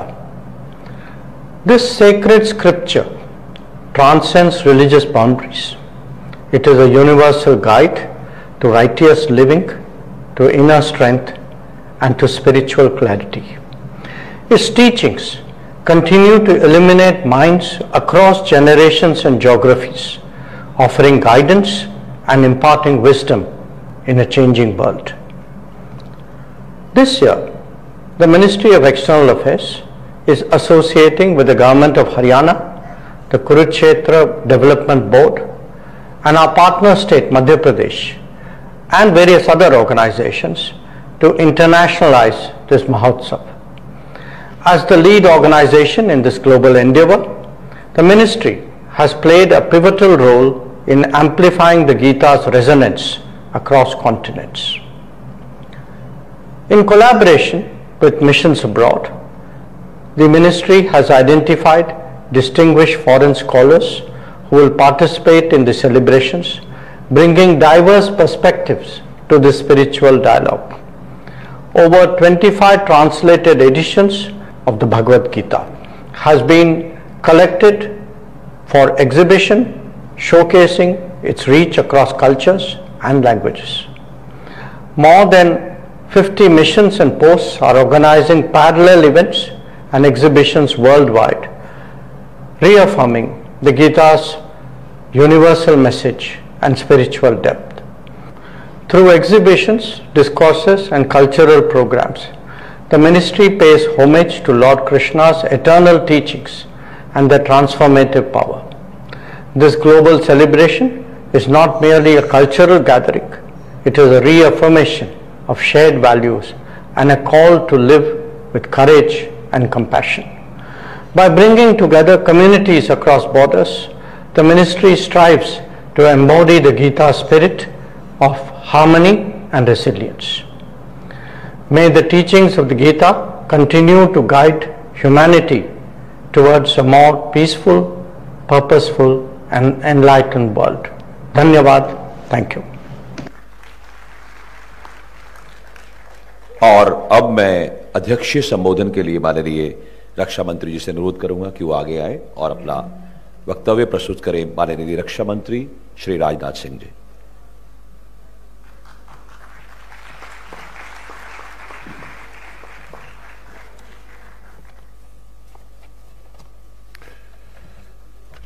परम पूजनीय स्वामी ज्ञानानंद जी महाराज, मंच में पर उपस्थित हमारे सभी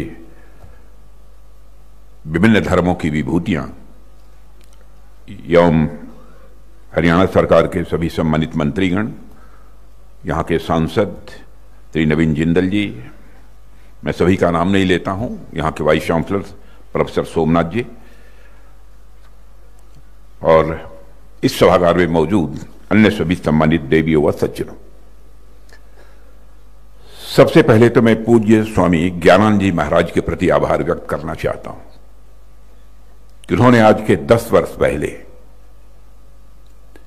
इस प्रकार का अंतर्राष्ट्रीय गीता महोत्सव का सिलसिला प्रारंभ करने का कार्य किया है, और उनके इस कार्य की जितनी भी सराहना की जाए वो अपने में कम है। यह सच्चाई है कि गीता का संदेश केवल भारत देश की सीमाओं तक ही सीमित नहीं है। विश्व का शायद ही कोई ऐसा देश होगा जहां कुछ न कुछ लोग, बहुत ही छोटा देश होगा तो 2-4 लोग ही ऐसे होंगे कि गीता ने उनके जीवन को प्रभावित किया है। और मैं यहां हरियाणा सरकार के प्रति भी आभार व्यक्त करना चाहता हूं कि हरियाणा सरकार इसमें पूरी तरह से सहयोग कर रही है। और मैं यह भी मानता हूं कि सरकार का काम आर्थिक, सामाजिक और तकनीकी विकास करना तो है ही, लेकिन साथ ही साथ सांस्कृतिक विकास भी सरकार की एक महत्वपूर्ण जिम्मेदारी बनती है, और सरकार उस दायित्व को बखूबी निभा रही है। इसलिए मैं इस सरकार के प्रति भी, यहां के मुख्यमंत्री के प्रति भी आभार व्यक्त करता हूं। और इस प्रकार के कार्यक्रम एक तरफ हमारे सांस्कृतिक यात्रा को दर्शाते हैं, तो वहीं दूसरी तरफ हमारे ये कार्यक्रम हमारी युवा पीढ़ी की चेतना को जागृत करने में भी अपनी महत्वपूर्ण भूमिका ये निभाते हैं। साथियों, आज जब मैं भगवान श्री कृष्ण की ज्ञानी भूमि कुरुक्षेत्र की इस पुण्य भूमि पर यहां पर मैं खड़ा हूं, तो मेरा मन स्वाभाविक रूप से श्रद्धा से भर जाता है।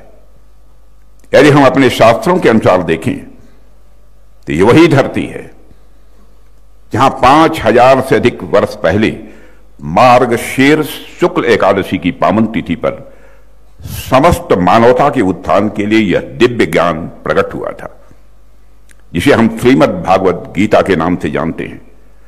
और इस भूमि पर खड़े होकर वह क्षण स्वाभाविक रूप से आंखों में जीवित हो उठता है। और मुझे तो कभी कभी लगता है, यदि किसी को भी भारत की आत्मा को समझना है तो उसे कुरुक्षेत्र की धूल में उसका प्रतिबिंब ढूंढना चाहिए।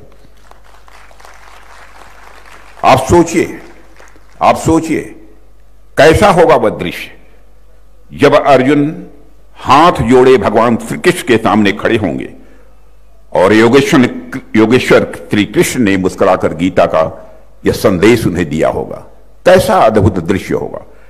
कुरुक्षेत्र की यह धरती आज भी योगेश्वर श्री कृष्ण के उन प्रेरक स्वरों से गूंज रही है और उनकी ध्वनि आज भी हमारे भीतर प्रतिध्वनित हो रही है।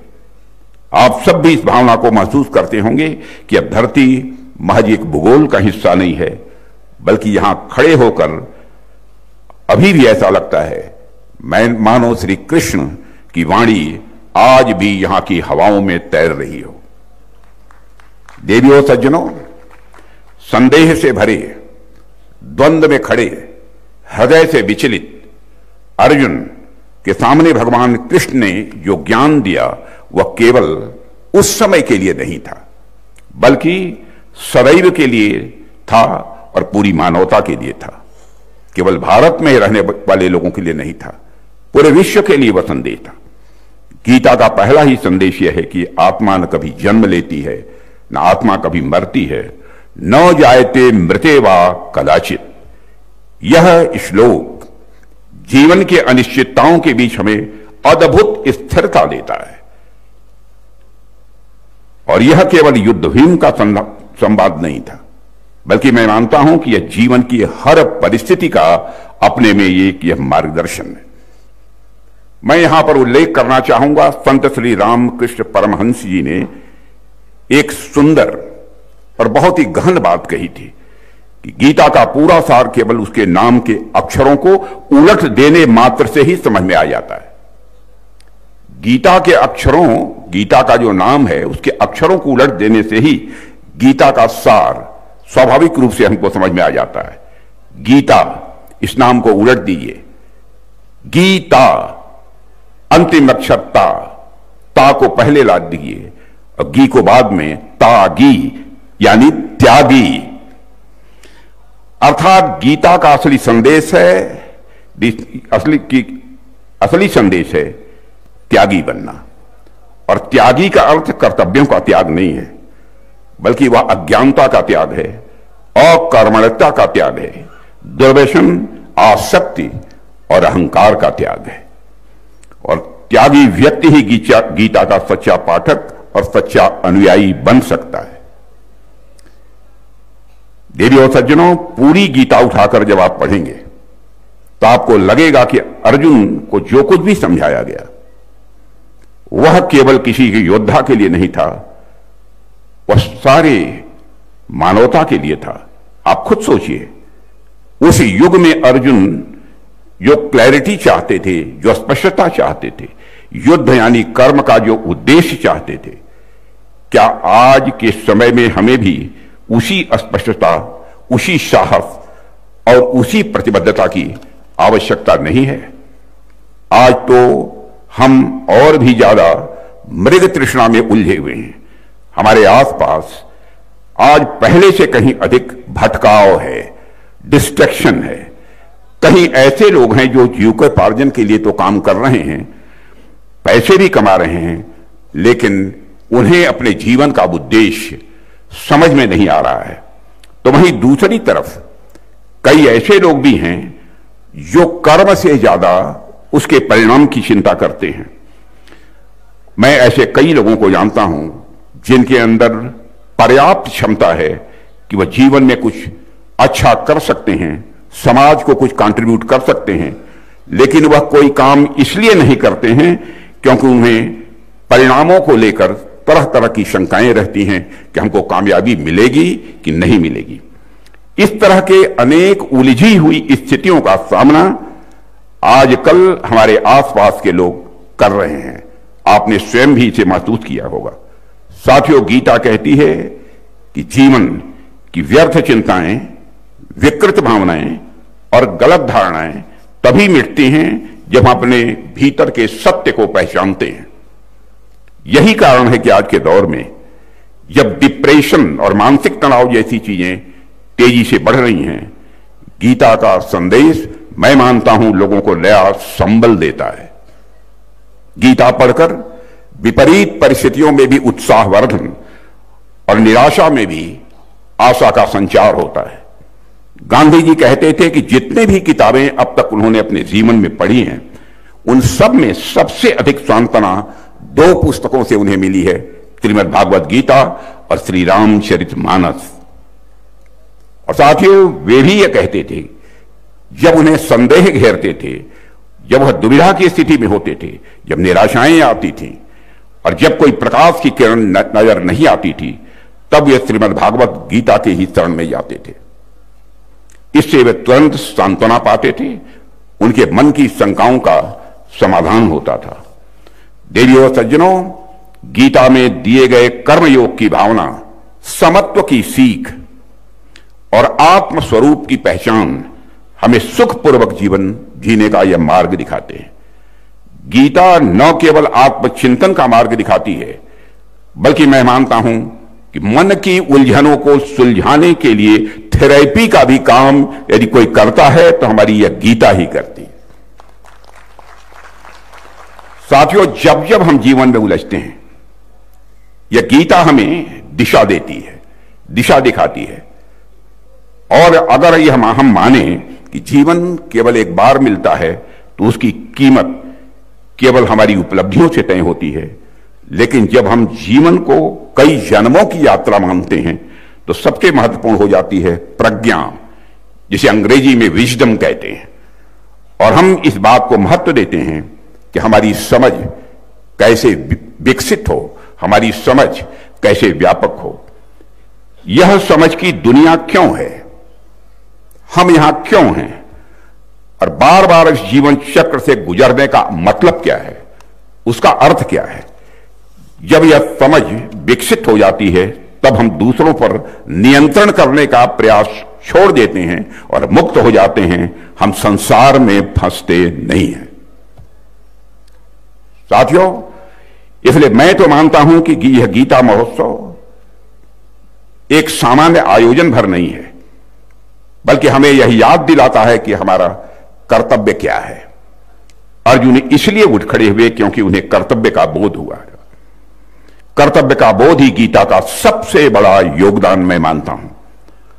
और हम सभी को अपने अपने क्षेत्र में अनेक चुनौतियों का सामना करना पड़ता है। आप स्वयं महसूस करते होंगे, कई बार हमको यह लगता है कि रास्ता तो बहुत ही दुर्गम है, रास्ता तो बहुत ही कठिन है, परिस्थितियां बहुत उलझी हुई हैं।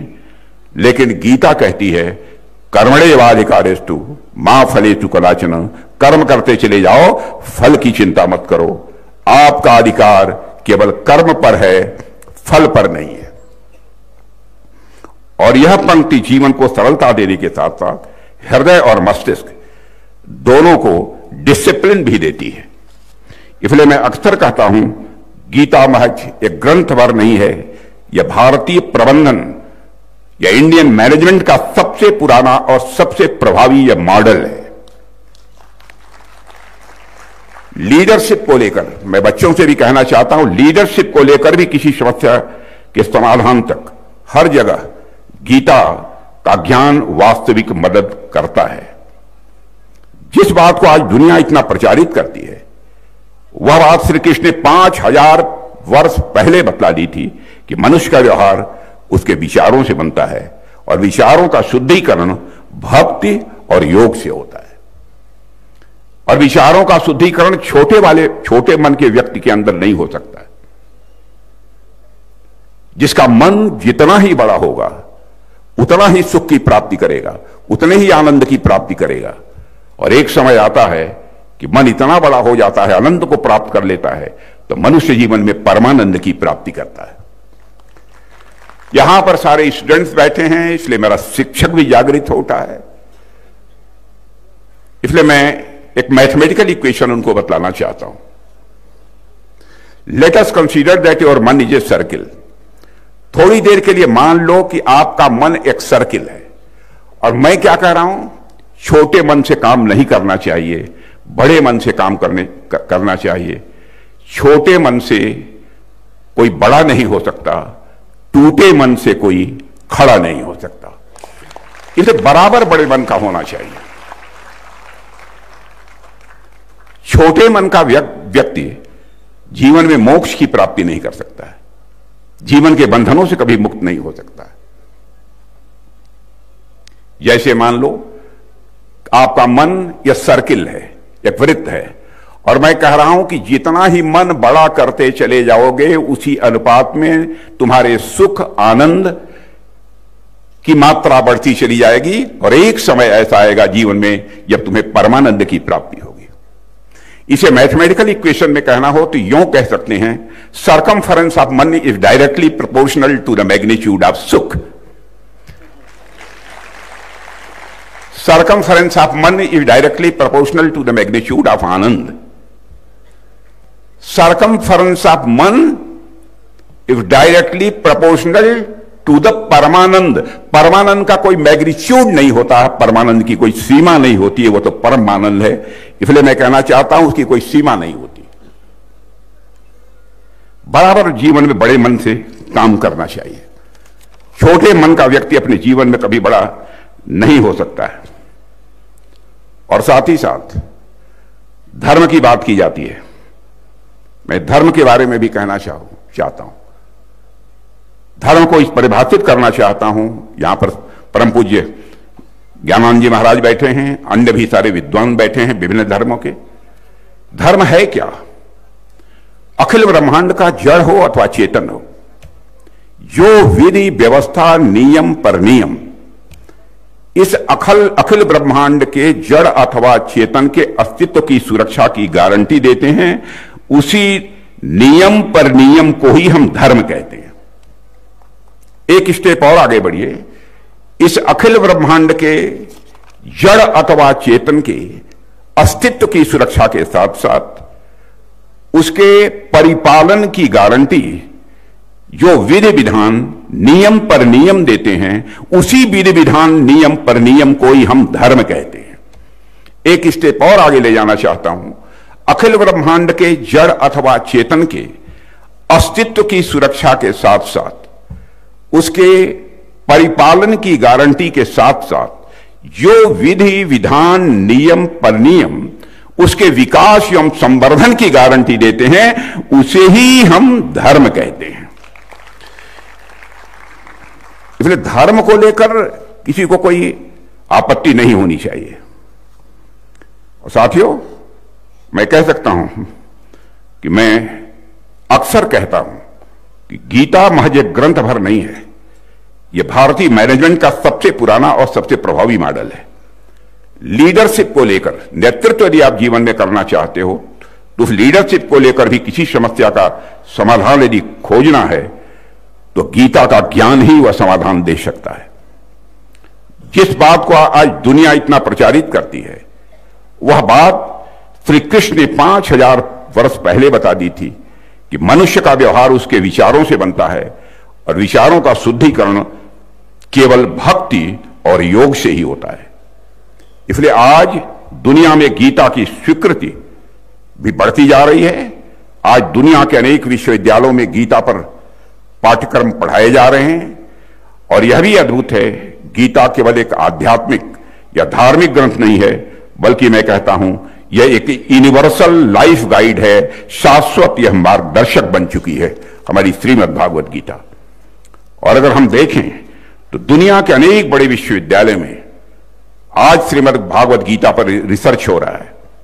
यह कोई साधारण बात नहीं है, यह प्रमाण है कि गीता का ज्ञान केवल भारत के लिए नहीं है, पूरे विश्व के लिए है, पूरी मानवता के लिए है। कई विद्वान कहते हैं कि गीता ने उनको लीडरशिप, बैलेंस और डिसीजन मेकिंग में क्लैरिटी दी है, यानी नेतृत्व, संतुलन और निर्णय लेने की क्षमता में स्पष्टता दी है। यही कारण है कि आज Gita management, psychology, ethics, law और हर क्षेत्र में पढ़ी जाती है और समझी जाती है। और यह इसलिए संभव हुआ है क्योंकि यह ग्रंथ मानव जीवन को सबसे सरल और प्रभावी ढंग से समझता है। साथियों, दुनिया के तमाम विचारक और बड़े लोगों ने, जैसे आइंस्टीन, थोरो, टी.एस. इलियट, एल्डस हक्सल, इन सबको गीता पढ़कर लगा कि यह मानव विकास का एक यूनिवर्सल मैनुअल है, यानी यह मानव विकास का एक शाश्वत मार्गदर्शक है। साथियों, हमारे लिए गर्व की बात है कि हमने इस ज्ञान को हजारों वर्षों तक सुरक्षित रखा है। यह हम भारतवासियों के लिए बहुत ही सौभाग्य का विषय है और गौरव का विषय है। पीढ़ी दर पीढ़ी हमने इसको पहुंचाया है और आज यह दुनिया के लिए एक प्रेरणा बन चुका है। अंतरिक्ष यात्री सुनीता विलियम्स भी जब स्पेस में जाती हैं तो गीता हाथ में लेकर जाती हैं। इससे बढ़कर गौरव की बात और क्या हो सकती है। साथियों, गीता हमें यह भी सिखाती है कि शक्ति और शांति दोनों एक दूसरे के विरोधी नहीं है। आज भारत विश्व में शांति का संदेश देता है तो पूरी दुनिया भारत को शांति का प्रतीक मानती है, परंतु वास्तविकता यह है शांति तभी टिकती है जब उसके पीछे आत्मविश्वास और बल का सहारा हो। बिना आत्मविश्वास और बल के सहारे शांति टिक नहीं सकती। श्री कृष्ण ने भी अर्जुन को यही सिखाया था कि जो व्यक्ति धर्म संगत मार्ग पर चलता है वह कभी भयभीत नहीं होता है। साथियों, पहलगाम का वह विभत्स क्षण आज भी राष्ट्रीय स्मृति को विचलित करता है। जब हमारे पहलगाम के वहां पर पर्यटन के लिए गए निर्दोष यात्रियों को धर्म पूछकर मारा गया था। कितना क्रूर और अमानवीय संदेश उन आतंकवादियों ने दिया था। वह घटना मैं मानता हूं कि भारत की शांति प्रियता को ही चुनौती नहीं थी दे रही थी। आतंकवादी और उनके सरपरस्त यह मान बैठे थे कि भारत की शालीनता उसकी कमजोरी है, लेकिन वे भूल गए कि भारत गीता का देश है जहां करुणा भी है और युद्ध भूमि में धर्म की रक्षा की प्रेरणा भी है। साथियों, हमने गीता के संदेश को याद किया कि अगर शांति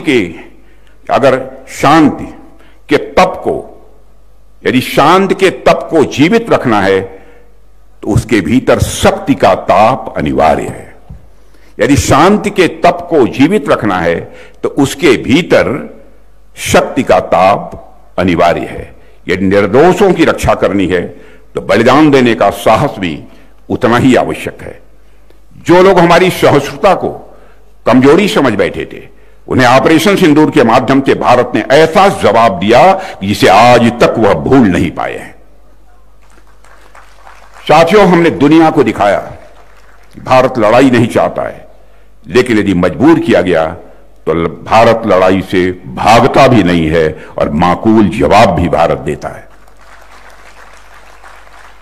साथियों, ऑपरेशन सिंदूर को मैं मानता हूं केवल एक सैन्य कार्रवाई नहीं थी, बल्कि वह भारत की आत्म प्रतिबद्धता, आत्मसम्मान और आत्मविश्वास की उद्घोषणा थी। भगवान श्री कृष्ण ने भी पांडवों को यही समझाया था कि युद्ध बदले की भावना या महत्वाकांक्षा के लिए नहीं, बल्कि धर्मपूर्ण शासन की स्थापना के लिए लड़ा जाना चाहिए। स्वधर्म, स्वदेश की रक्षा के लिए लड़ा जा सकता है। ऑपरेशन सिंदूर के दौरान हमने भगवान कृष्ण के संदेश का ही पालन किया है। मैं देवियों सज्जनों आपको बतलाना चाहता हूं। और इस ऑपरेशन ने पूरे विश्व को यह संदेश दे दिया कि भारत आतंकवाद के विरुद्ध न तो मौन रहेगा, न ही किसी भी सूरत में भारत कमजोर पड़ेगा। श्री कृष्ण ने अर्जुन को कुरुक्षेत्र में समझाया था कि धर्म की रक्षा केवल प्रवचन से नहीं होती, उसकी रक्षा कर्म से होती है। और ऑपरेशन सिंदूर वही धर्म युक्त कर्म था जिसको कि हम लोगों ने अपनाया। और साथियों, आज हम सब जब यहां एकत्र हुए हैं तो यह भी हमें याद रखना होगा कि गीता केवल युगों की नहीं है, बल्कि हर दिन और हर क्षण की साथी है।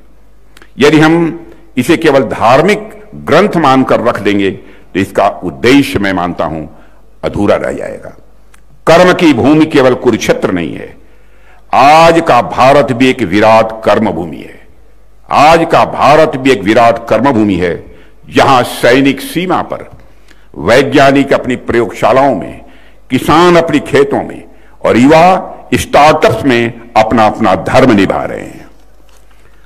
गीता की असली शक्ति तभी प्रकट होगी जब हम इसे अपने व्यवहार में, अपने निर्णयों में, अपने काम में और अपने संबंधों में लागू करते हैं। साथियों, मैं मानता हूं कि आज का महोत्सव हम सबके लिए एक अवसर है जहां हर व्यक्ति स्वयं से यह प्रश्न पूछ सकता है, क्या मैं अपने जीवन को गीता की रोशनी में देख पा रहा हूं? क्या मैं अपनी जिम्मेदारियों को उतनी जिम्मेदारी से निभा रहा हूं जितनी गीता हमसे अपेक्षा करती है?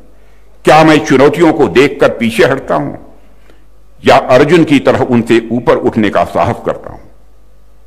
जब हम खुद से यह प्रश्न पूछेंगे तभी गीता उन प्रश्नों का समाधान बनकर स्वाभाविक रूप से हमारे सामने आएगी। देवियों सज्जनों, संघर्ष तो हमारे भी जीवन में है, संघर्ष आपके भी जीवन में है, संघर्ष सबके जीवन में है। जीवन में संघर्षों का बुरा होना नहीं है, संघर्ष से हार जाना बुरा है। जीवन के तमाम संघर्षों से निपटने की शक्ति हमें इस पवित्र ग्रंथ से ही मिलती है। संसार के किसी भी युग में, किसी भी महाद्वीप में मानव संघर्ष एक सा ही रहता है। भ्रम, भटकाव, भय, निराशा, निर्णयहीनता। जो प्रश्न उस समय अर्जुन के समक्ष खड़े हुए थे, वे प्रश्न हम सबके जीवन के कुरुक्षेत्र में कभी न कभी खड़े होते ही हैं। परंतु ठीक उसी क्षण हमें कृष्ण की वाणी को, उनकी अमृत ध्वनि को भीतर जगाना होता है, क्योंकि वही वाणी हमें जीवन की दिशा दिखाती है। गीता हमें यह सिखाती है कि जीवन श्वास लेने का ही नाम नहीं है, बल्कि अपने धर्म, अपने कर्तव्य और अपनी जिम्मेदारियों का निर्भय होकर निभाने का एक यह माध्यम है। गीता का एक श्लोक है, बहुत प्रचलित श्लोक है, सुख दुखे समीकृत्वा लाभा लाभौ जया जयौ। यह हमें सिखाता है कि सुख दुख, लाभ हानि और जीत हार को समान भाव से रखते हुए कर्तव्य निभाना ही यह सच्चा दायित्व है। और ऐसा व्यक्ति बिना विचलित हुए हर समस्या का समाधान वह ढूंढ लेता है। और साथियों, आज जब गीता पढ़ते हैं और जो पढ़ते हैं तो आपको पता चलता है गीता लगभग 700 श्लोकों में सभी वेदों का यह सार है। यानी गीता को ठीक से समझ लेने के बाद तो आपको अन्य शास्त्रों के विस्तार में जाने की बहुत जरूरत नहीं रह जाती है, ऐसा मैं मानता हूं। और गीता की शिक्षा संसार को बदलने की बात नहीं करती है। गीता यह बतलाती है कि दुनिया हर पल, दुनिया हर क्षण स्वतः बदल रही है। इस चेंज को हमें रेसिस्ट नहीं करना है, इस चेंज का हमें प्रतिकार नहीं करना है, बल्कि इस चेंज का, इस बदलाव का हमें आनंद लेना है, इसे हमें एप्रिशिएट करना है। जो जैसा है उसे वैसा ही देखना है, वैसा ही समझना है। गीता हमें इमोशनल इंटेलिजेंस सिखाती है। ज्ञानी व्यक्ति न अत्यधिक दुखी होता है, न अत्यधिक प्रसन्न होता है। वह सुख दुख को समान भाव से देखता है। अच्छा कार्य करने पर संतोष तो करता है, पर उन्माद नहीं करता है। यानी गीता की शिक्षाएं सत्य की ओर ले जाकर कार्य करने की हम सबको प्रेरणा देती हैं। इसलिए मैं चाहूंगा कि आज हम सब यहां संकल्प लें कि हम कर्म करते रहेंगे, बिना फल की चिंता किए, बिना भय के, बिना मोह के निरंतर कर्म करते रहेंगे। और हम यह भी संकल्प लें कि जिस प्रकार श्री कृष्ण ने अर्जुन को जगाया था, उसी प्रकार हम भी अपने भीतर के अर्जुन को जागृत करेंगे। और यदि हम ऐसा कर पाए तो न केवल हमारा जीवन सुधरेगा, बल्कि हमारा समाज, हमारा राष्ट्र और आने वाली पीढ़ियां इस ज्ञान से स्वाभाविक रूप से प्रकाशित होंगी। साथियों, गीता की महानता और उसमें निहित शाश्वत ज्ञान के बारे में हजारों बातें कही जा सकती हैं, लेकिन मुझे लगता है मुझसे कहीं अधिक धर्माचार्यों, विद्वानों और मनुष्यों द्वारा जो व्याख्यान इस विषय पर दिया गया अथवा दिया जाएगा, उसे सुनकर हम और अधिक आनंदित होंगे और साथ ही साथ लाभान्वित भी होंगे। इस अद्भुत सम्मेलन के आयोजन के लिए मैं स्वामी ज्ञानानंद जी महाराज के प्रति विशेष रूप से आभार करता हूं और एक बार मैं स्वयं शीश झुकाकर पूज्य स्वामी ज्ञानानंद जी महाराज का अभिनंदन भी मैं करता हूं और साथ ही साथ यहां के प्रशासन को भी इस भव्य आयोजन के लिए मैं आभार व्यक्त करता हूं और इस आयोजन की सफलता के लिए अपनी शुभकामनाओं की हृदय से अभिव्यक्ति करते हुए अपना निवेदन समाप्त करता हूं। आप सबको बहुत बहुत धन्यवाद। इस ओजस्वी संबोधन के पश्चात मैं कुरुक्षेत्र विकास बोर्ड के मानद सचिव जी से अनुरोध करता हूं कि वो अपने धन्यवाद प्रस्ताव पारित करने के लिए आगे आए। उपेंद्र सिंघल जी। धर्म क्षेत्र कुरुक्षेत्र को गीता उपदेश स्थली होने का गौरव प्राप्त है। यहीं 5163 वर्ष पूर्व महाभारत के प्रथम दिन श्री कृष्ण ने अर्जुन का गीतों को शाश्वत उपदेश दिया, जो आज भी उतना ही सार्थक और सार्वभौमिक है। सभी विद्यार्थियों से निवेदन है कि केवल 2 मिनट के लिए यहां रुकेंगे, राष्ट्रगान होगा और उसके बाद ही सभी लोग जाएं। केवल 2 मिनट। आज अंतर्राष्ट्रीय गीता संगोष्ठी के मुख्य अतिथि स्वरूप पधारे भारत के रक्षा मंत्री श्री राजनाथ सिंह जी का हम हृदय से आभारी हैं। आपकी गरिमा में उपस्थिति और उद्बोधन से हम में नई ऊर्जा का सृजन हुआ है। स्वामी ज्ञानानंद जी महाराज के चरणों में नमन, जिनके मार्गदर्शन और आशीर्वाद से निरंतर गीता महोत्सव ने अंतर्राष्ट्रीय स्तर पर नई ऊंचाइयों को छुआ है और हमें अपनी संस्कृति की सेवा की प्रेरणा दी है। हमारे लोकप्रिय मंत्री, परिवहन मंत्री श्री अनिल विज जी का हम हृदय से आभारी हैं। हम आभार प्रकट करते हैं भारत सरकार के कैबिनेट मंत्री श्री कृष्ण बेदी जी का। आभार हमारे लोकप्रिय सांसद और समाज सेवी श्री नवीन जिंदल जी का। हम आभारी हैं विदेश मंत्रालय की secretary south doctor Neena Malhotra ji का, जिनके मार्गदर्शन में विदेश मंत्रालय ने भागीदार की भूमिका निभाते हुए अंतर्राष्ट्रीय गीता महोत्सव के 51 देशों में गीता महोत्सव का आयोजन किया और 16 देशों के 25 गीता स्कॉलर्स को आज अंतर्राष्ट्रीय गीता संगोष्ठी में आमंत्रित किया। आभार मैडम अंजू रंजन जी का। हार्दिक आभार आदरणीय श्री सतीश जी का, जिनकी प्रेरणा से विजन कुरुक्षेत्र के अंतर्गत निरंतर हम अपनी संस्कृति और कुरुक्षेत्र की विभिन्न योजनाओं में कार्यरत रहते हैं। हम आभारी हैं कुरुक्षेत्र विश्वविद्यालय के माननीय कुलपति डॉक्टर सोमनाथ सचदेवा जी का, जिनके मार्गदर्शन में रजिस्ट्रार वीरेंद्र पाल जी, प्रोफेसर मंजुला चौधरी जी, प्रोफेसर तेजेंद्र शर्मा जी सहित अनेकों विभागों के अधिकारियों और अध्यापकों ने एकजुट हो इस अंतर्राष्ट्रीय गीता संगोष्ठी का आयोजन किया। हम आभारी हैं श्री मौलाना काबू के भाई सतपाल सिंह जी, विवेक मुनि जी के, जिनके उद्बोधन में गीता के मर्म को समझने का मौका मिला। आभार श्री भारत भूषण भारती जी का, पूर्व मंत्री श्री सुभाष सुधा जी का, श्री जय भगवान शर्मा जी का, श्री पवन सैनी जी का और अंतर्राष्ट्रीय गीता जयंती मेला अथॉरिटी और कुरुक्षेत्र के डेवलपमेंट बोर्ड के सदस्य डॉक्टर प्रीतम सिंह जी, हमारे सीईओ पंकज सेतिया जी, श्री अशोक रोशा जी, श्री अलकेश मोदगिल जी, गुरनाम सैनी जी, हरमेश सिंह जी, विजय नरूला जी, श्री राजेश शांडिल्य जी, डॉक्टर संदीप छाबड़ा जी, रोशन बेदी जी, आप सबके मार्गदर्शन और सहयोग की वजह से आज इस कार्यक्रम की शुरुआत बहुत भव्य तरीके से कुरुक्षेत्र विकास बोर्ड के माध्यम से कुरुक्षेत्र विश्वविद्यालय के सहयोग से हो पा रही है। सभागार में उपस्थित एनआईटी के प्रोफेसर डॉक्टर श्री बीवी रमना जी, एनआईडी की डायरेक्टर मैडम रमनी कौर जी, जो गीता महोत्सव के कार्यक्रमों में हमारे भागीदार हैं, और आपका यहाँ पर आने के लिए बहुत हार्दिक आभार। हमारे 48 कोस के 182 तीर्थों की तीर्थ प्रतिनिधि और 80 से ज्यादा जो सामाजिक और धार्मिक संस्थाएं हमारे इस अंतर्राष्ट्रीय गीता महोत्सव को सहयोग करने में हमारे साथ अग्रिम भूमिका में हैं, उन सब का भी बहुत आभार। Special thanks to all the Gita scholars who have specially come from different part of the world to speak in this enlightening international Gita conference. जय श्री कृष्ण। और अंत में सभी से मेरा अनुरोध कि राष्ट्रगान के सम्मान में अपने स्थान पर खड़े होंगे। I request everybody to please stand for the respect to the national anthem. Jana Gana मन अधिनायक जय हे भारत भाग्य विधाता, पंजाब सिंधु गुजरात मराठा द्राविड़ उत्कल गंगा, विंध्य हिमाचल यमुना गंगा उच्छल जलधि तरंगा, तब शुभ नामे जागे तब शुभ आशीष मांगे, गाहे तब जय गाथा जन गण मंगलदायक जय हे भारत भाग्य विधाता, जय हे जय हे जय हे जय जय जय जय हे।